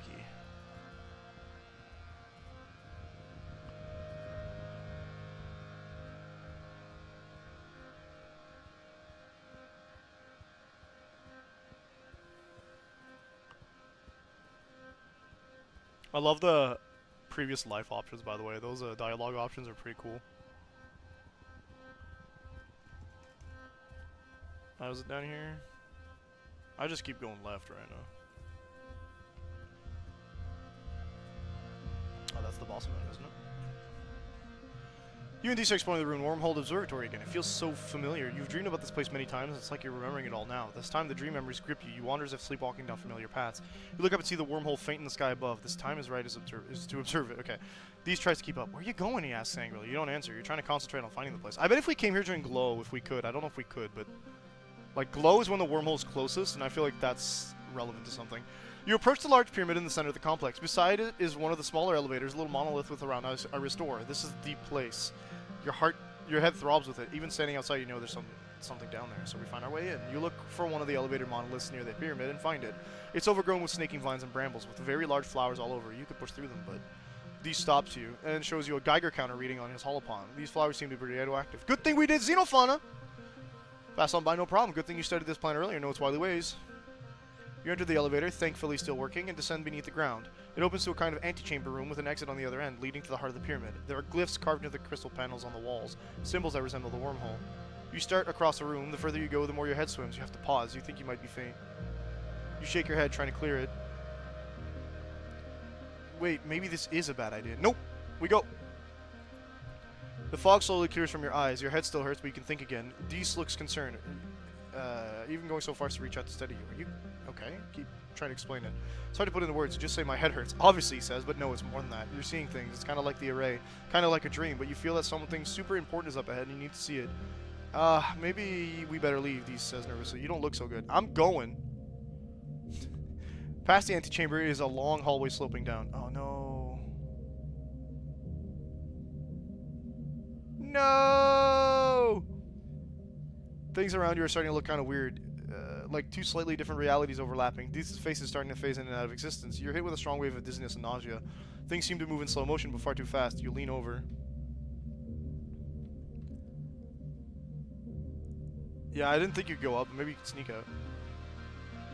You slip unconscious. When you wake up, you're back at the collection site. Deese must have dragged you there and called for help. Your headache is gone, and a medical scan shows nothing wrong with you, but you feel completely weak.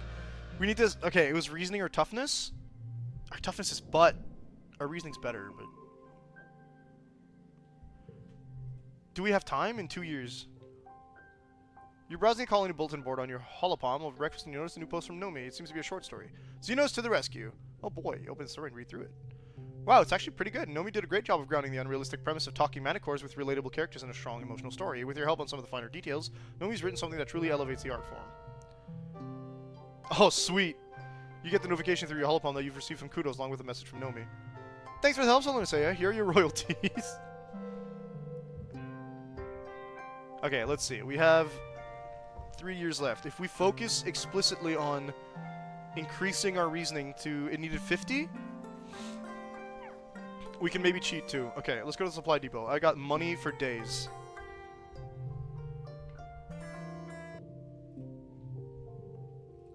I keep forgetting I need to increase my colony defense, but I don't know how to do that. No? Okay, maybe we have... it would be in friends, gear... Okay, we do have a plus to reasoning, so we want to get our reasoning to a minimum of 45.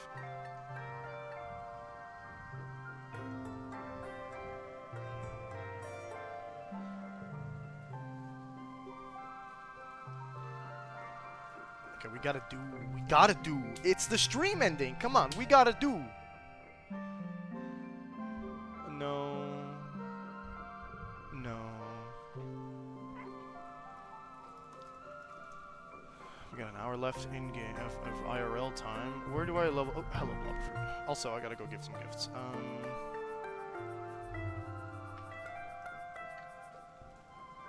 No, I don't have any wood. I can forget I'm not really trying to level up his friendship. I'm trying to level up the bar itself. You guys can have your toxic relationship in this playthrough. You know, Anemone might actually survive longer than she did last playthrough, so. Nomi and talking when they suddenly go quiet look at the ground. Seconds later, a group of Helio soldiers ignoring you and Nomi entirely. It's sometimes... Ugh, poor Nomi. Nope. They like cake, but no. There. Okay. Reasoning is... It would be in the classroom, which is this part. Bone Rex? Oh no. Okay. No, this is not the classroom. This is the living quarters. Engineering. It's the pink one. It's over here. Study life sciences. 1 reasoning. Can I get better reasoning? 2 reasoning. Let's go. And we get friendship with Nomi. Excellent. You and Nomi are doing independent study after hours when they stand up from their beanbag chair and do a little victory dance. Yes, it works! Look, Solonisea! They throw something to your holo screen. The intro for the game, QQ Bishonen Kusetsu comes up on screen, and Congruent's full room holo projectors decorate the walls of the blue sky and rolling green hills. Peppy battle music fills your ears. Nomi claps her hands proudly. I installed it on the classroom mainframe. It's so much faster. There's no latency at all. Suddenly the lights go out. Nomi screeches and hangs on to you in the dark. The lights flicker back on, but only for a few seconds at a time before going dark again. The temperature drops. The holo projectors no longer display the lush meadows, but instead a ramshackle wooden cabin with various horrible implements hanging on the wall. Hello, children. Oh no, Nomi moans. I must have installed it into Congruence's memory. She's being affected by the game code. Congruence's holo projection appears in the middle of the room. She's facing away from you, but when she slowly turns around, you're horrified to see their face is smeared away and featureless. Do you want to play? Yes! An unnatural growling noise fills the room. Nomi squeaks and hides behind you, but it doesn't matter. The noise is everywhere surrounding you. Congruence's holo projected form flickers and becomes a shaggy manticore with glowing eyes, and then it's gone. A howl echoes off the walls. The hunt is on. You and Nomi fight your way through Congruence's holo projected nightmare, encountering beasts the likes of which you've only seen in books from Earth. They stalk you through misty forests and trap you in dank-looking cellars. They scream and moan and cry and howl. You've never been so scared from a hologame. It feels so real. I didn't make this, Nomi says, their chest heaving as they look around for the next creature. This isn't even the game I installed. That's because Congruence is making us pay. Congruence the Manticore reappears, a ghoulish apparition. Is this what you wanted? No, Nomi screams. Selenisea, what do we do? Fix her. You use your holopalm to access Congruence's system files. It's not, strictly speaking, allowed, but neither is installing game software into her brain. After a few minutes of hacking, you realize something doesn't add up. There's no trace of Nomi's game here. Congruence is a massively intelligent being. There's no way she would allow her base program to be manipulated like this. The lights flicker back on, and Congruence's holo projection smiles cheerily. You solved my puzzle, she chirps, and plays a recording of cheering and clapping. I thought simply telling you not to install unimproved software would be boring, she continues. You'll certainly remember this lesson. Nomi clutches their chest. Yeah, for sure, I'm never doing that again. I didn't think Congruence had a sense of humor. Okay, we got 7, we got 6, we got 5, we got 4. And we got 3. We got a perfect straight. Let's go. Nope, that's not a real 3. Dang it. Why you had to do this to me, game? Still our best score. Let's go, kudos!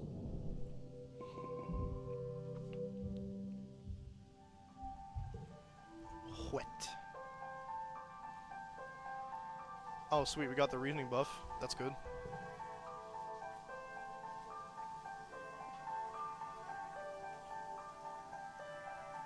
Nomi's over here.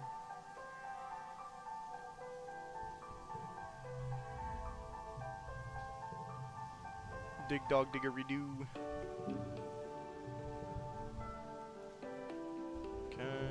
You think they got like 25 of those things just lying around? 38. What's who? Your dog? Living his best life? I have no idea.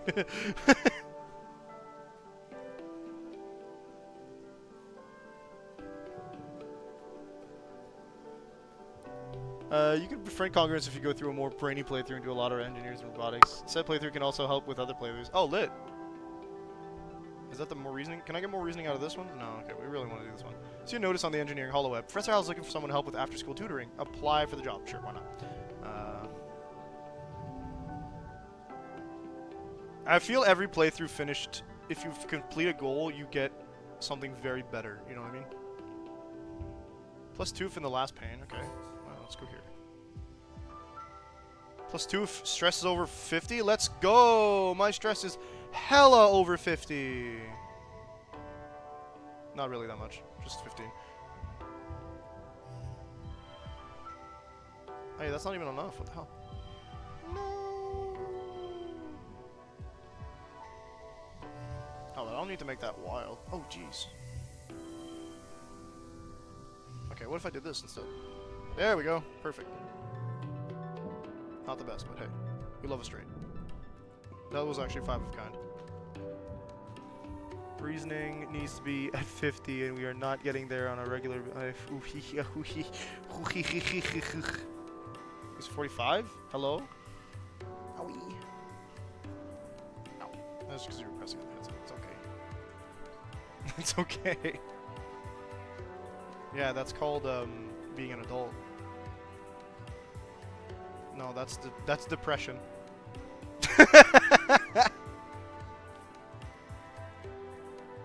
Excuse me, I go by they them pronouns. Yep. You could choose, like, basically the length of your hair is controlled by what you choose to present as. Yeah, 3 reasoning, let's go. Maybe we should have stayed in school. No, Mom! You're helping Tammy brush up on her math and chemistry. Antecedent says that I need to measure when I'm baking. She says, staring timidly at her hands, but when I'm baking, I just go by how the dough feels or how it looks or smells. It always works out. When I try to measure and think too hard, I get it wrong. She tucks in her ear. She told me if I want to do it by feel, then I need to get better at chemistry, too. She showed me this long textbook about food chemistry. And long textbook is wild because it's not really paper, so, like, it's just the length of the Word doc, I guess. Protein combines to form gluten and how acid makes things fluffy and soft. I didn't know any of that. Aren't acids bad? Why should I put I'm gonna go easy on her.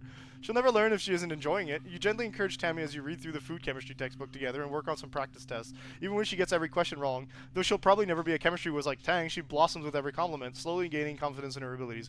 This isn't as scary as I thought it would be, she says as she closes her hollow palm. Thanks, Alyssa. Whoa, Tammy's confidence. When the lesson's over, Tammy says she'd bake you a cake to show you that she's learned. Didn't really understand the lessons, but she has the confidence to taste it as she goes and adjusts the recipe based on gut feeling. Now informed by some solid book learning. Did she really not learn anything about math or chemistry? Maybe not, but she's a better baker now. That was her goal. And I get more cake! Oh, baby, this is a big one. Okay, hold up. Can I get a 7? I don't think I can get a 7. Ooh, that's a 6. I mean, we eked out a win, so that's all I care about. I like the big numbers. It's my DPS brain. Okay, we will be able to do... Oh, it's glow season. Ooh. That means we're gonna have to go back. Okay. You hear scuttling of metallic legs. What the heck? And a strangely high robot bursts into your engineering lab, going full tilt on its 6 spidery legs. Slams into a wall hard enough to knock itself down. Let's fix it, because I don't want to break it like the last time I tried. Hoo-hoo! Professor Howell laughs sheepishly, coming in to find you playing with the obedient little bot. This one got away from me again. It's always busting out of the robotics lab. Wow, a robotics lab? Hell yeah, robot repair. Yeah, they put me in charge of the robotics lab on the new ship, Hal explains. Between you and me and this thing, I think they probably asked Instance first, but she was too busy. He watched you play with the robot. Hot dog, you're so good at engineering, he says, pride in his voice. You should work on the robots we have now.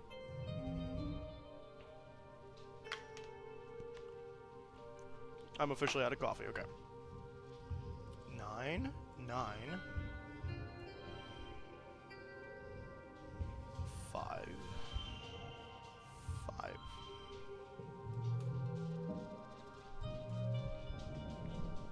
Look at all that reasoning! Hell yeah. You're just putting your boots on to grab dinner in the lounge when you hear the colony sirens begin to wail. It's the yearly attack. Ugh, they couldn't wait until you ate dinner. Rude. Outside your window, you watch... Okay, we're gonna go to the colony defense because I think that this is where we find the weird guy that talks to us.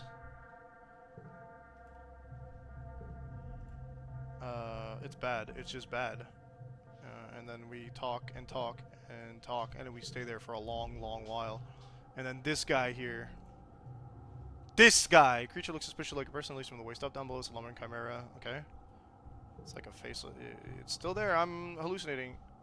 Go to hell, Noctilucent. Oh, sweet. You remember its name, their name. A gardener, part of an ancient alien defense system. One that doesn't know when to stop. They look at you in surprise and seems as if they're going to approach the wall and say something. Then an enemy puts a bullet through their chest. Oh, she saw it?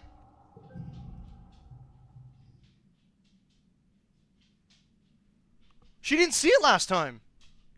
What the hell was that? An enemy demands, then covers her eyes with her hand. Never mind, I don't even want to know. This siege better end soon. I'm starting to see... I swear this thing had a face. Being around an enemy is bad for my swear jar. Finally, after the 6th day of the siege, you look down the sight of your plasma rifle, see that the mute monsters are retreating. As you gather with the other soldiers in the colony square, your hollow lights up with a priority announcement from Governor Lum. The alien attackers have been defeated. The siege has ended. Another year, another win. You're welcome, Vitumna. You're welcome, humanity. You're welcome, you hear, and see Chief Rhett nearby looking livid. What did he do? He rants to his security officers. Race out there like an idiot with his honor guard, defend strategically unsound positions, put himself in danger so we had to save his overstuffed butt again. Soldiers all shift uncomfortably, but no one disagrees. And when I actually needed him, Red continues, taking his 12-hour beauty rest while the rest of us slog through endless shifts. That's the part that pisses me off. This guy doubled his rest shift. When all of us have been working on 6 hours, he doubles it. Half the day he gets to sleep, and then he does the dumbest strategic thing every time. And he has the gall to say that we are winning because I am the biggest genius on Vitumna. Alright, we hate Lum. Thank you for the morning. You have terrible dreams. You imagine your season colony, your creature crawling in the mud on your belly, ozone crackle of yeah. And then we realize we're dying. It's having a really weird dream. Okay, our reasoning is of an acceptable level if we equip a reasoning bonus, like, thing. I'll go buy gadgets, okay. We should go to the gadgets as soon as we're done. Okay, let's go shop for gadgets first. Oh, hey, Nomi. Yeah, okay, Nomi. You're walking through the colony when you see a blur of color in motion at this corner of your vision. Bang, oof, my stress. Nomi collides with you in a catastrophe flailing leaves and high-pitched squealing, sending you both sprawling to the ground. Oh my gosh, Nomi exclaims. They immediately get to their hands and knees, beginning to collect papers that exploded out of their hands when they fell. I'm so sorry. Sometimes my brain is off doing its own thing and I don't watch where I'm running. Ah, they exclaim, dusting off their piece of toast and shoving it. Of course, toast mouth. Nomi, please. Gotta eat breakfast even when you're late. Your enhancement isn't super agility, huh? Oh, oops, sorry. Pauses in their frantic, they reply, looking at you with big eyes. That's a complicated subject. Oh, no. Nomi gets to their feet and offers you a hand up, then brushes the dust off you. I actually don't know what my genetic enhancement is, or, even if I have one at all. My parents decided to lock my medical files from when I was a baby because they had this wild idea that they wanted me to grow up without feeling like I had to be, perfect. They think it's rude for parents to make the choice for the kids. Okay. They don't know. Yeah, I'm gonna go with no stress. Rest indeed. It's not all it's cracked up to be. That's easy for you to say, Captain. I have cool superpowers. Nomi exclaims, putting their hand on their hips and sticking their tongue out at you. The rest of us have to get by our wits and charm. Nomi wriggles their eyebrows. Maybe I'm just like Galactic Cyberprince Umiyama, and one day a talking Hellbite will come tell me I have to defeat the Mecha Ultra Nether beings. Nomi starts walking with you, talking animatedly with her hands. I know my parents just wanted me to know that I can be anything when I want when I grow up, and I don't have to be super strong and super smart in order to be happy. They always told me nothing and nobody knows what's good for Nomi except Nomi, and I really think that's true. We do have 2 superpowers, except I think I might have got... No, I still have Absorbed Brain, I just don't have the card. They stop to turn to you, looking serious for the moment. Sometimes it does kind of feel like, well, Nomi squints up in the sky. Sometimes I wonder if I'm only good at something because I have some kind of secret advantage I don't know about. Or sometimes I think the opposite, like if I'm not very good at something, I'll feel angry because maybe I could have been good at it. I was really bad on the Helio because everyone is really good at something, usually things like marching and shooting stuff. I thought maybe it would feel different here, where there are people with all kinds of skill, but no matter what I try, someone's already way better at it, so I just feel like I suck at everything. Okay, well, I'm pretty sure that Nomi is on the ace spectrum, so we're gonna leave that, everyone sucks at first. It's the first step to being kind of good at something, she says, they say brightly. I don't know why I read she. They're from a show that's from a show I used to watch, and I guess I don't suck at everything. They strike a pose with an imaginary laser pistol. I'm really good at laser fable. Pew pew! To the depot. Supply, and then we can buy gadgets. Oh, baby! It's a freaking fidget spinner! Ooh! That's powerful, homie! 30 engineering, first collectible use is free. That's also powerful. 15 to all skills.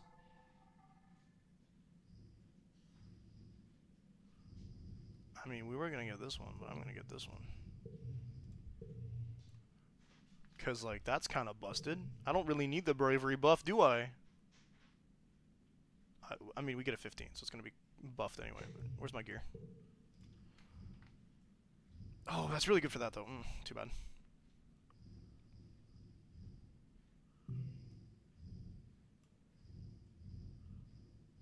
Actually, yeah, that's fine. I'm good with that. That's actually excellent. Let's go! Wow, that's good. Okay, cool. Let's go rest. I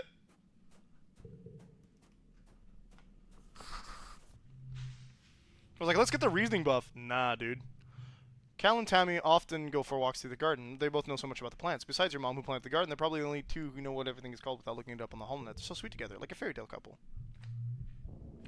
They are, which is why we refuse to break them up. You roll out of bed at noon because you're allowed to, because it's your birthday, but also because you're exhausted. You barely slept at all last night. You've been having these nightmares since the siege, more and more every night. Like they're trying to tell you something urgent. You can't make any sense of it. All the imagery is jumbled together, all these possibilities and timelines and things that might happen. Some nights you wake up in a cold sweat, a scream already in your throat. You sit on the edge of your bed, run a hand through your hair, and check your hollow palm. A few people wished you a happy birthday, but that's all. You guess you're getting older. Birthdays aren't as important as they used to be.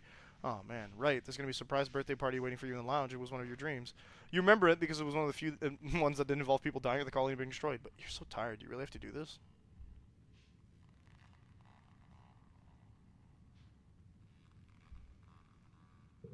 Can we avoid it? You almost make it too. Mars catches you sneaking out through the cafeteria's back exit and pulls you aside. OMG, Selene, I was just looking for you, she exclaims. She leans in and lowers her voice. Look, I know you don't like surprises, she whispers, so I figured I would warn you before we go in. Everyone's in the lounge to wish you a happy birthday. Try to pull away, but Mars tugs you back and stresses you. No, come on, Selene, she begs. Please just pretend, okay? Living here is such a downer with the war and everything. Can't you just help me keep everyone's spirits up? Alright, for the morale, I'll do it. As you enter the lounge. Surprise! Wait. I already had this card. You do your very best to play along and act surprised. Woo, streamers, balloons, great! All of your friends are standing around, wearing goofy hats and clapping. Nomi's holding a bunch of balloons larger than they are, and Rex is wearing cute little waiter's outfit with a bow tie. Of course he is. You accept their hugs and birthday wishes, trying to hide your exhaustion and demurring with a few point at all this for me. You shouldn't have. No, really. Cal brings you over to a hollow brings you over to a hollow screen with a voice call from Tammy. She looks exhausted but proud. In her arms is a tiny little wrapped bundle. Of baby. Look, Echinacea. Echinacea? Just missed your birthday by day. What a name. You coo over the baby girl and wish Tammy a speedy recovery. She looks even more tired than you are, but everyone is healthy and happy. Especially Cal. He takes the hollow screen for a few minutes after you're done so you can obsess over Tammy's new baby. Even though he's probably not supposed to be related to Echinacea, he's every bit the proud daddy. When he returns to the party, he's so happy he sounds like a total dork. He tells everyone about the new baby, beaming so proudly for Tammy that they could probably take readings from Earth. Echinacea? Oh, fine. You're right. Because there's... Despite your exhaustion, you start to smile too. Your friends are so amazing. They're all here because they care about you. Then you get some unexpected guests. These nerds! Private party. And this time I don't like you people.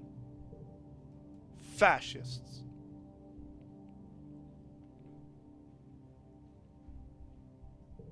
Stop it. Doesn't work. Oops, someone throws a punch. Oh, despite Cal's bravado and his brawny physique, he's no fighter. One of the Helio kids socks him in the stomach and he goes down like a felled gnarl tree. Rex throws himself between Cal and his assailants, catching a few kicks on Cal's behalf before the Helios get tired and leave. The few parting shots at Cal's alleged romantic interactions with the float cows. Vase doesn't get involved, but he doesn't stop them either. He's the last to leave the lounge, staring hard at Rex before smirking and turning away. You guys are jerks, what the hell? Rex helps Cal to his feet. First time, huh, he says, dusting off Cal's clothes. Don't worry, they probably got it out of their system. Good on you for sticking up for yourself. Then he lingers at a distance, clearly angry at Cal, but feeling bad about the fight. Well, Mars exclaims, clapping her hand, that was enough excitement. I think let's move on to the important part, cake and presents. Under Mars' skillful party-hosting hand, the mood shifts back to festive. You enjoy your presents and your cake, but tensions boiling over like this is a bad omen for the rest of the year. Yeah, we only got 2 years left.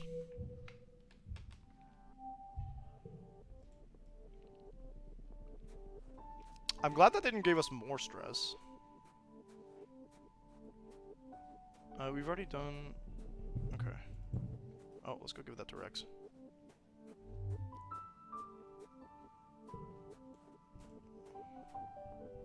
Oh wait, give me my cake.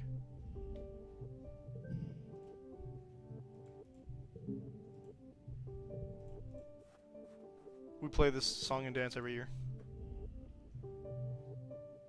Rex has Tammy's baby Echinacea wrapped in a sling on his chest and is bopping around making silly faces to make her laugh. Doesn't stop when you see him, instead of pulling you in to dance around him. You gotta help get that baby time, and while Tammy has a nap, he says, smiling so wide you can see both of his pointed canines. Look at her, she's the best! Rex heard free the nipple and went, bet. Here, give him the log we just picked up. Talk to him more. Help Rex build something. You know what my hammock needs? An automatic snack delivery system for when my hands are busy. +5 to flushes, nice. I was thinking, if I hang a big barrel of cookies up here, he continues, pointing to an gnarled tree nearby, I could use ramps and pulleys to bring the cookies over here. They could just roll right into my mouth. It's a bold plan, involves a lot of twisty-turny ramps, gears, levers, swinging arms, and more. It's probably a lot more complicated than it needs to be, but it is hilarious to watch Rex press a button and send a cookie rocketing down a chute and eventually into his mouth. The ground is littered with a cookie detritus of failed runs, but Rex is proud anyway. It works perfect, he says, his mouth full. That will help. And then finally, we give him a hug. Coach, I'm open, and that gave us cool. You're looking for Rex by the construction site. Rex finds you first. Tackle hug. You turn to the source of the yell. Rex is barreling towards you, arms outstretched. You have about 2 seconds to decide. Big old friendly bear hug. Stand your ground and throw your arms wide. Rex almost knocks you off your feet with the force of his hug, but his strong arms don't let you fall. It smells so good, like sweat and dust and sunshine. I'm always happy to see you, Solanacea. Solanacea? Solanase? We're gonna go with Solanacea because that's how we've been saying it the whole time. You think you're starting to understand this strange Helio boy and his love of hugs. So, were you looking for me? What you need? What's the more? More interested in flirting than working. Yeah, of course. I just wanted to say hi. Oh, well, hey yourself. He jerks his thumb towards the construction project. I gotta get back to work, but if you want, you can come see what we're on. Solanacea. What? Nah, it's Solanacea now. Oh, Rex relief. Yes, good. I don't know if we already gave... We did not. Here, have some more strange devices. Don't worry, I'm going out to find more. What if there's a run you can get everybody at 100? Feels like a lot of effort. You'd have to gift a lot, I guess. Solanacea.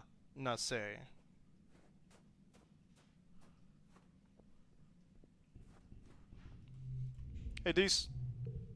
We're not done. I think we have just enough time. No, we probably have a little bit more, unless there's more events. There probably is, but... Yeah, we gotta do this. It is possible, but you spend a lot of time on expeditions hunting down gifts for people. Radiation warning, we already know. Neutralize the radiation. Let's go.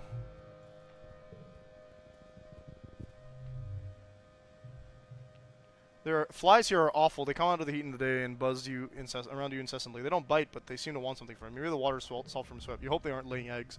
These calls the most annoying ones rod flies because they're long, flexible sticks with a bunch of wings. They swarm in clouds around your face, no matter how hard you try to shoo them away. He says they remind him of Mars. There are other ones too, like the one that's just a big eyeball with a couple pairs of little wings. They make a loud buzzing sound, and are always just out of reach when you try to swat them away. Today, your personal nemesis is one of these eye flies. There's a bunch of them earlier, but only one has persisted. It's been following you, staring at you all morning. You and Deese have been batting at it for an hour. It's a fast dodger. Deese has finally given up and just plods forward. It even lands on his head, but he doesn't care. I'm swatting it! 72. Okay. Well.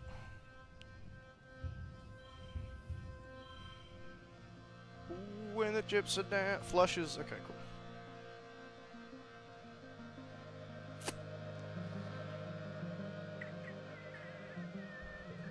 That's how we're gonna have to take that. That's fine. Okay, we got an 8, which is really cool. Put that in the middle too. 2. What? What would you do? Okay. That means you could probably get yourself unstuck, darling.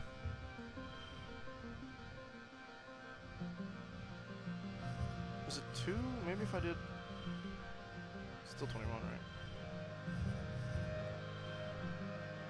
Oh, now this is good. Yes, good. Okay, 6, 5, 5, 4, 4.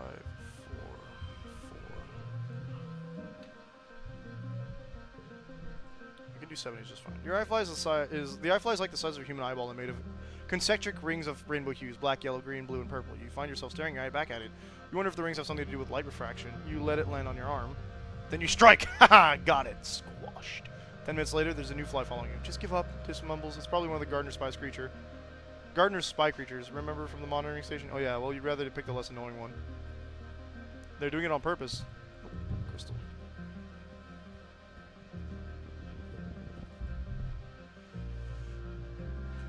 You haven't been down in the deepest crevices of the ridges. When the crystals grow thick and the air is stagnant, that is already sweltering on the ridges.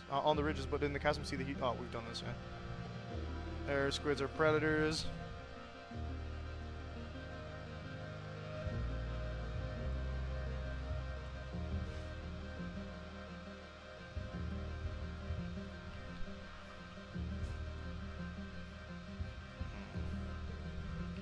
One is good for this turn, I guess.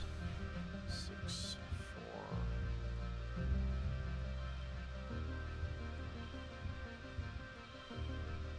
So I want you to be to 1.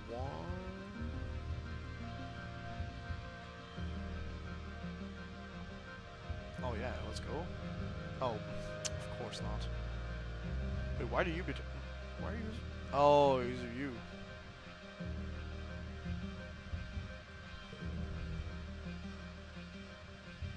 Five, 4, 3, 2. Good. Da, da, da, da, da. We don't get attacked by Sim. Sim can't help us now. We're in danger.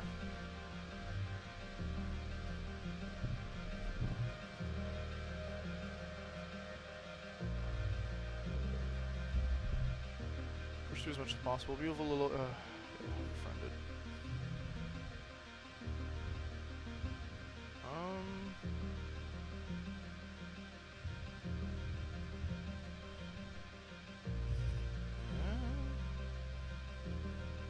Now, why did you get more points? Oh, that's idea. Yeah, okay, there we go. Value is wild. Okay, that could be really cool. 1, 2, 3, 5.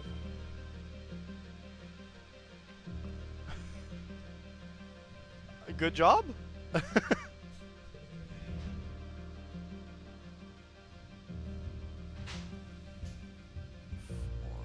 6, 3, 4. That's a win, so that's all I need. Let's add the 5. Close to a new perception. Good.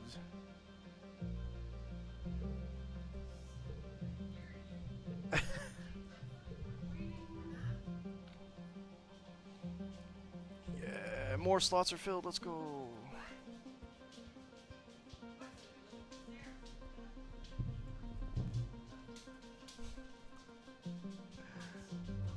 Got a new perception trait. Just run. Let's not get peed on. We don't need the extra stress.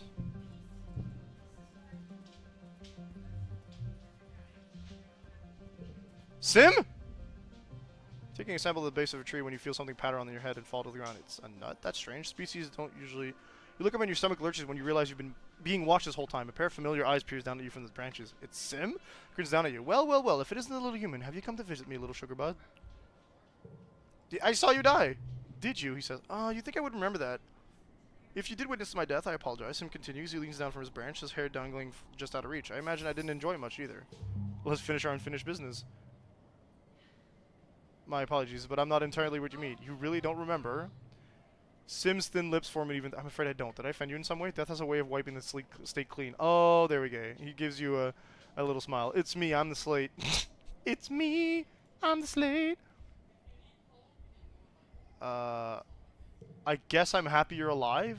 I wish everyone felt that way. One of my associates seems to feel otherwise. At your confused look, he waves his hand. One of the other gardeners, Noctilucent, they really don't care for you humans, I'm afraid, and they're aware I've taken an interest in you. With a soft whump, Sim drops gracefully out of the tree and dusts himself off. He claps you on the shoulder. I'd watch out for them if I were you. They're quite dangerous. Sim turns to leave, but you sputter and grab his sleeve. You can't... After all that, you deserve some answers. Real ones. He owes you that. What is it, Selenicea? What do you really do here? Copper! That's not your food!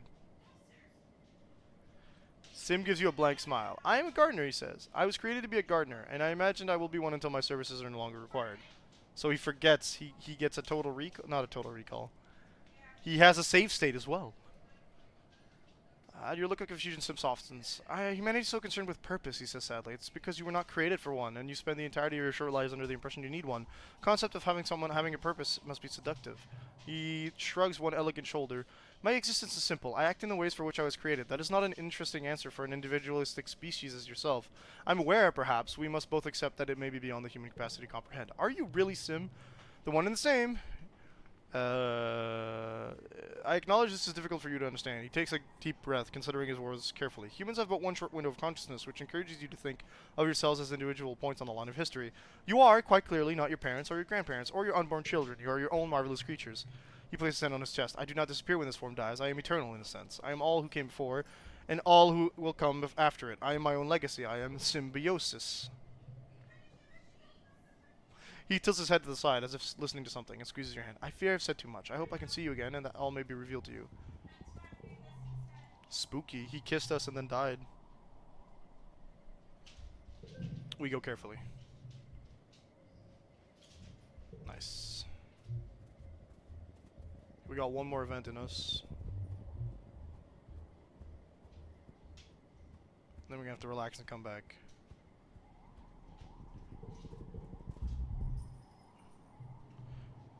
Strange heat. Oh yes, okay. Well, why not? Get bonuses from events. So you lock this. That's fine. That's not a flush. I'm not doing that.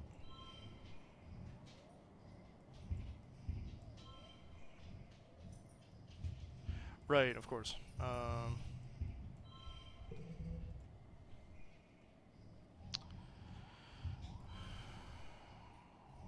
6 straight.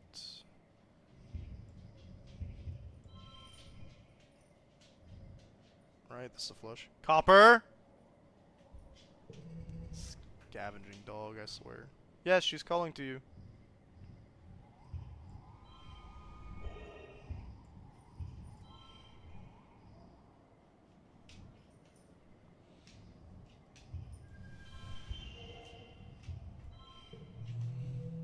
Nice.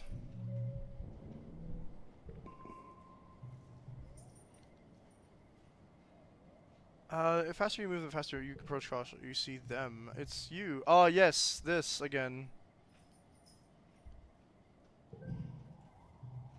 Mirage breaks up and fades away before you can do anything but stare. That was really you from before. Oh, it's what we did last time, so we just caught up to ourselves. Eduardo Vargas. I swear I know that name. You two were not tired to continue. That's fine. We did. Wormhole shenaniganery. Let's go.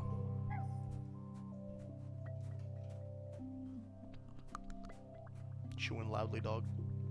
As dog do. Empathy. I don't think I have any logs for him. Spot lying is he's not alone. He shushes you as you approach, placing your finger to his lips and indicating the person snuggled up under his arms, fully asleep. I'm gonna try to get out. Oh, they've got the child in there, huh? We managed to get Rex out of the hammock without waking his sleeping friend. Rex looks a little puzzled and kiss bitten. Oh no, he found a. Okay, not what I thought. Early pollen, not yet.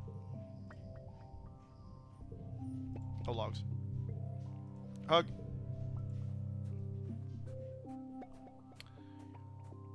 We're gonna try to upgrade Hop Solo just one more time.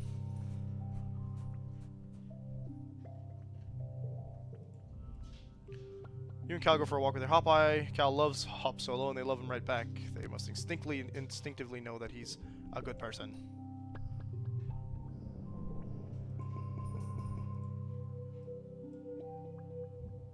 Just a little walkie animation. Okay, now we can go give Rex his gift.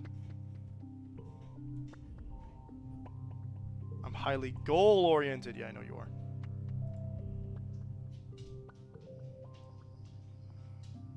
Cake.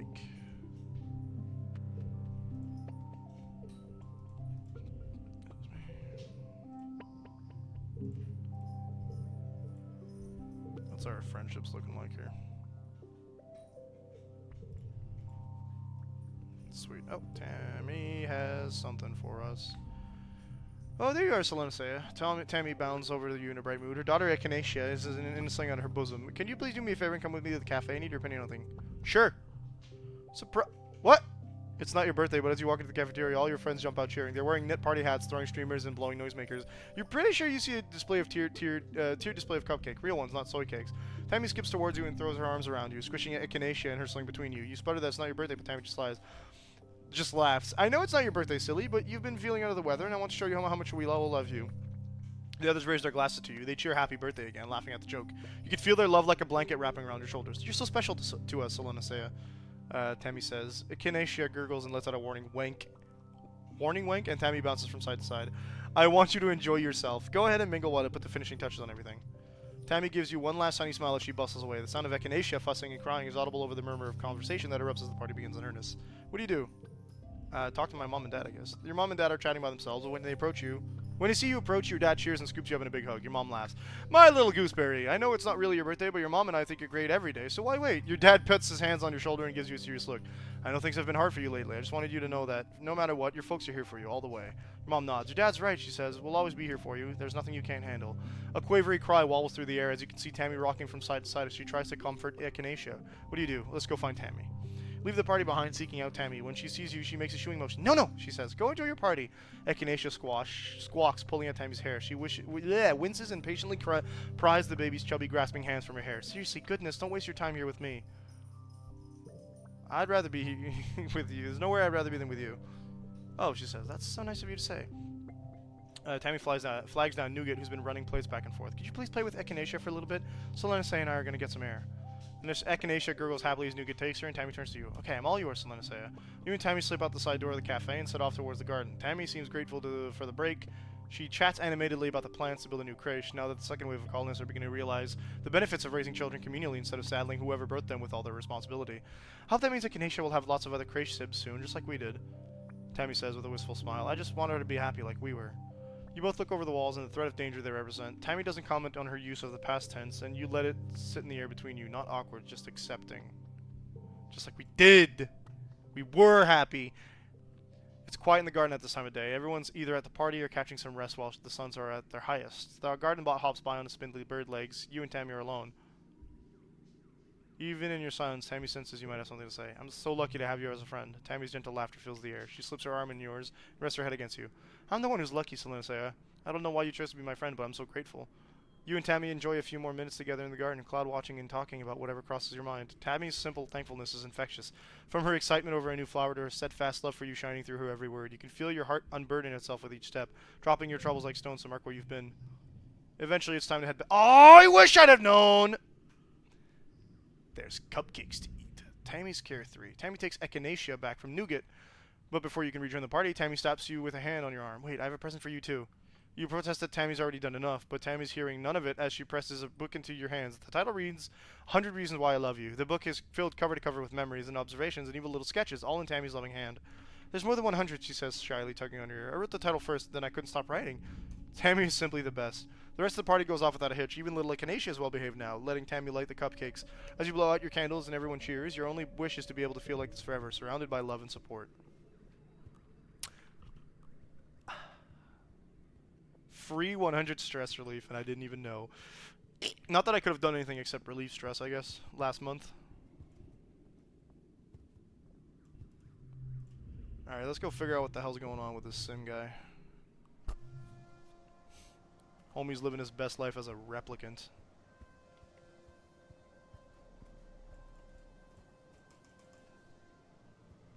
What are you waiting for, Solenacea? Walk.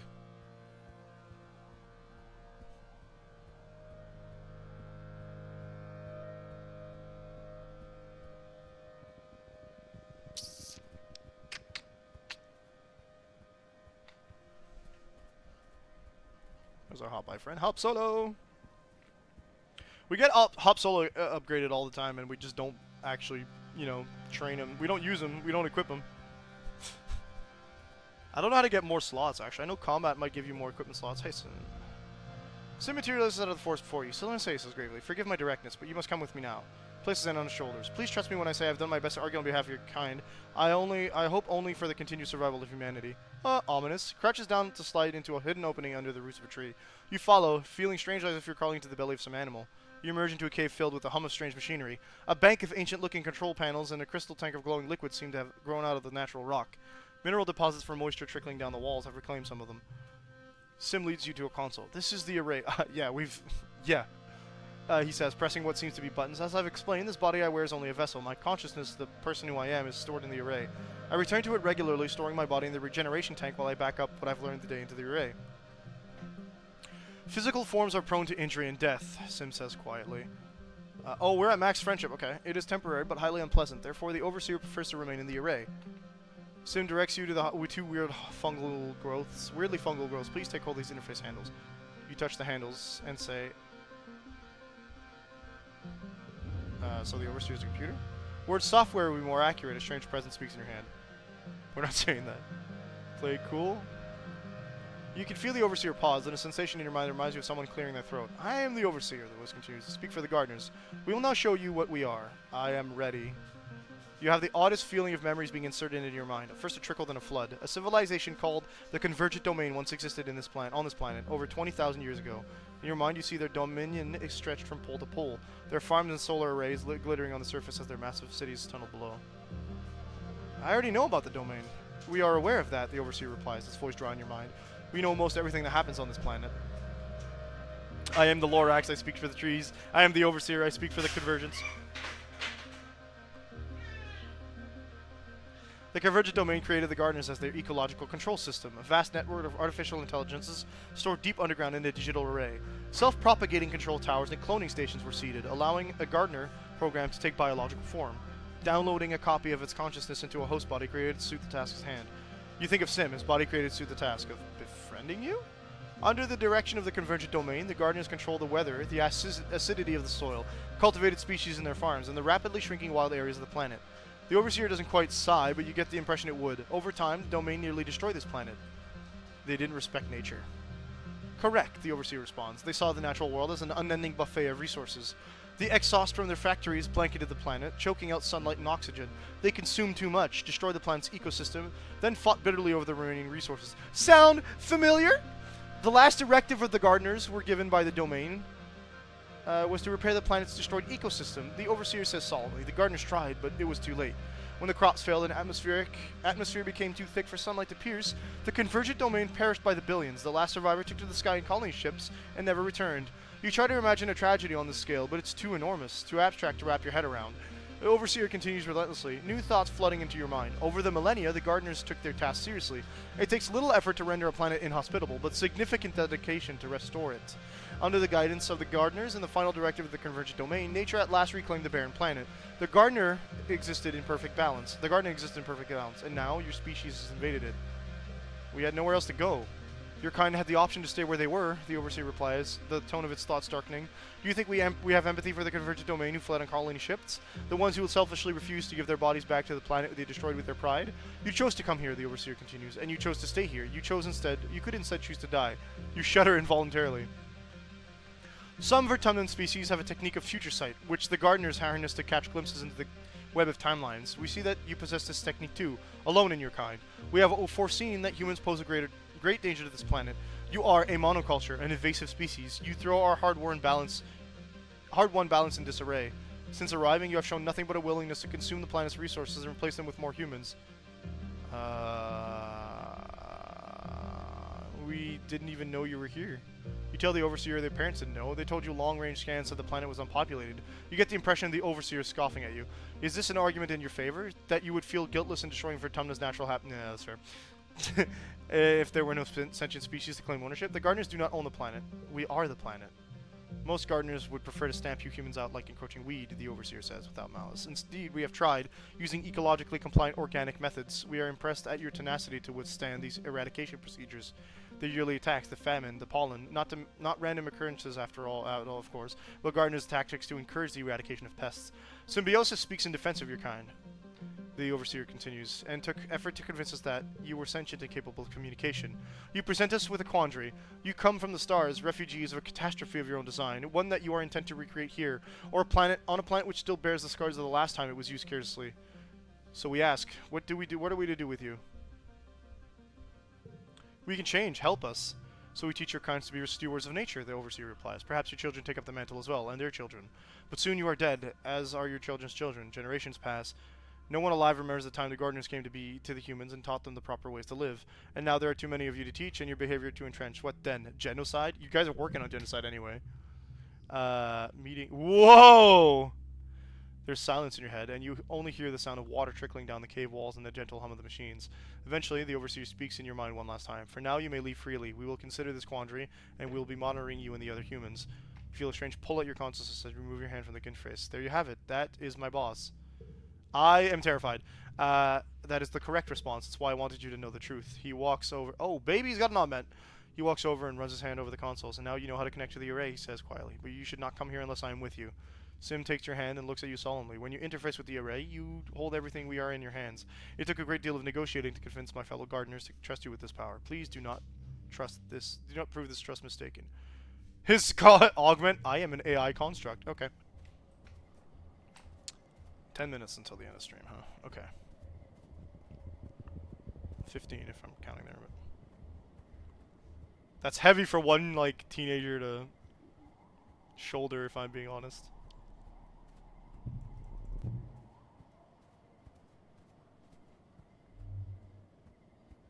But we have the experience of multiple lifetimes, so perhaps it will go better than for other teenagers.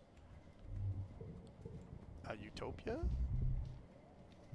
Utopia has sent a team of geologists to get a closer look at the region's weird terrain. You come across them working, and Utopia beckons you over. Solanaceia, she says, drawing everyone's attention to you.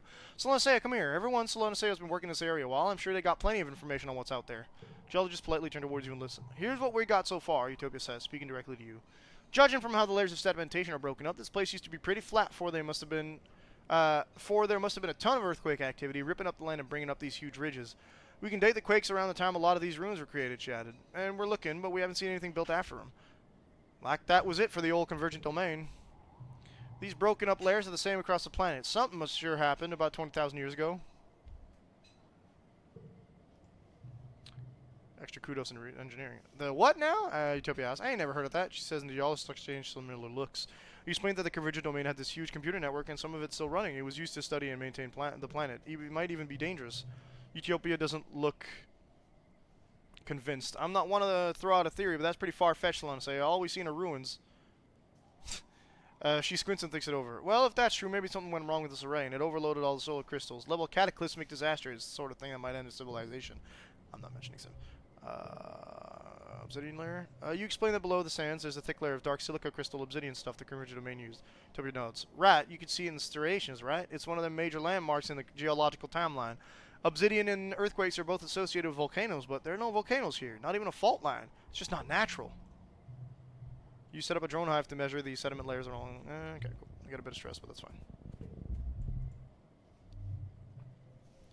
Every so often you see massive creatures here, like giant snake dragons, thousands of legs and shimmering scales. They're so large that if one crosses your path, you're in for a wait, which is exactly what you're doing. The gargantuan dragon, is that bravery? Yeah. Has been slowly lumbering over this ridge for at least half an hour. Its body disappearing into the heat haze of the chasms on both sides. Its feet slowly undulate across the cracked soil, making shushing noises and scattering boulders in its wake. I'm gonna climb. Creature is moving more than slowly enough for you to climb up, using its large soft spikes as handholds. It's going to take hours to get anywhere interesting, but from up on its back you can see further. Also, there are other creatures up here. You've climbed up on right next to a cluster of Dorbs moths, heads tucked under their wings like they're sleeping. Oh, and in the other direction, there's even a bush bub. Or rather, it looks like a pile of rocks and some twigs. Wait and see where we're going. No stress.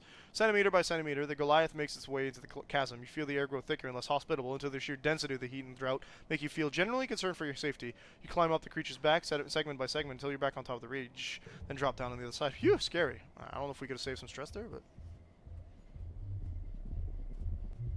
There's the thumper. See how much you can miss out by not going in this expedition. No kidding. Headaches building. Let's go. This again. You sure you want to go in there? Yeah, you bet. I'm going in. Neutralize radiation. Xenofauna plus expeditions equals win. Keep going.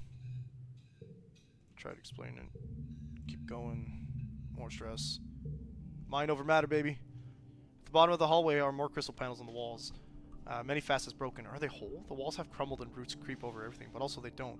Every time you blink, the room seems to flip and swim between two realities. At the same time, you feel absolutely compelled to continue. What is with this place? Dees is both here and not there. Part of him which exists looks concerned. We need to leave now. This place is hurting you. There's a round iris door at the end of the hall. Are you sure you want to go? One more room. You pass through the doorway into a large square chamber with a sloping ceiling. Your sense of this place, of the vibrations, is telling you this must be directly under the big pyramid on the surface. The floor and even the air here thrums with vibrating energy. Even I can feel it now too, Dees mutters, rubbing his head. The room in the middle is empty. The room is empty except for a raised platform in the middle, which looks enticingly like a bed, which is convenient because you are definitely going to faint this time. You collapse onto the platform and overcome by a spectacular migraine headache. It feels like your head is going to explode. Focus on the pain. 87.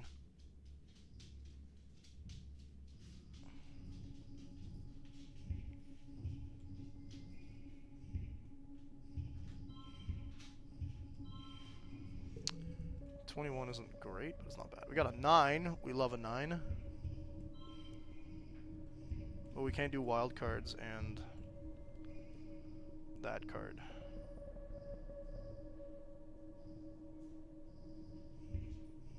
No.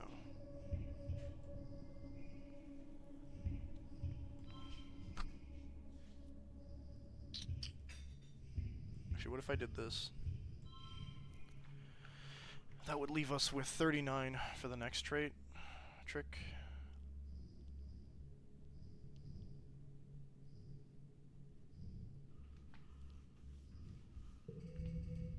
I think we can do 39.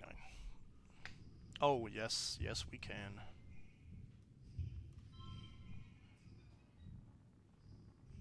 Value is wild. Let's go. Plus 5 to flushes.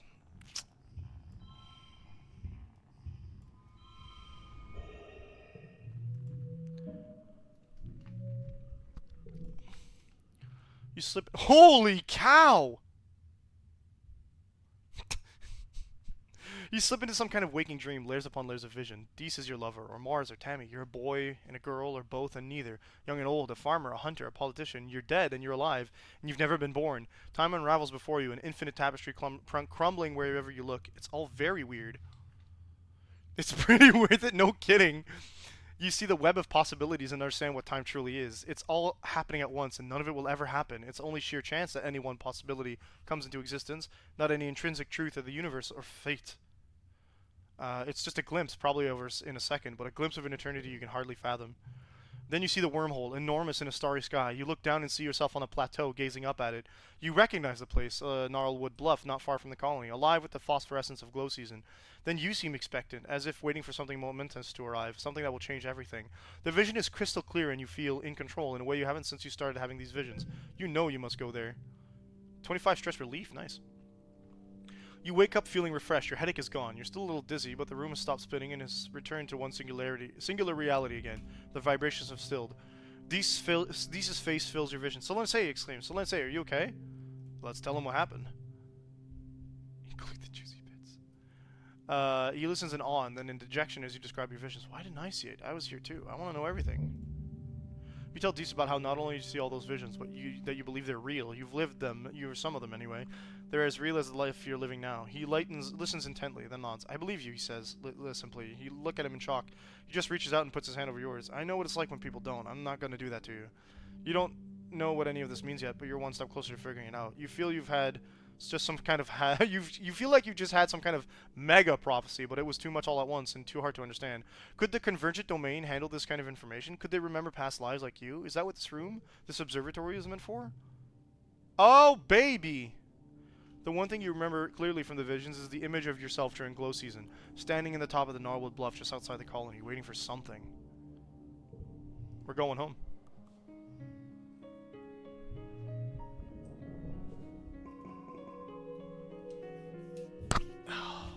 That's going to be a hell thing to do next time we stream tomorrow afternoon at 1 p.m. Oh, these.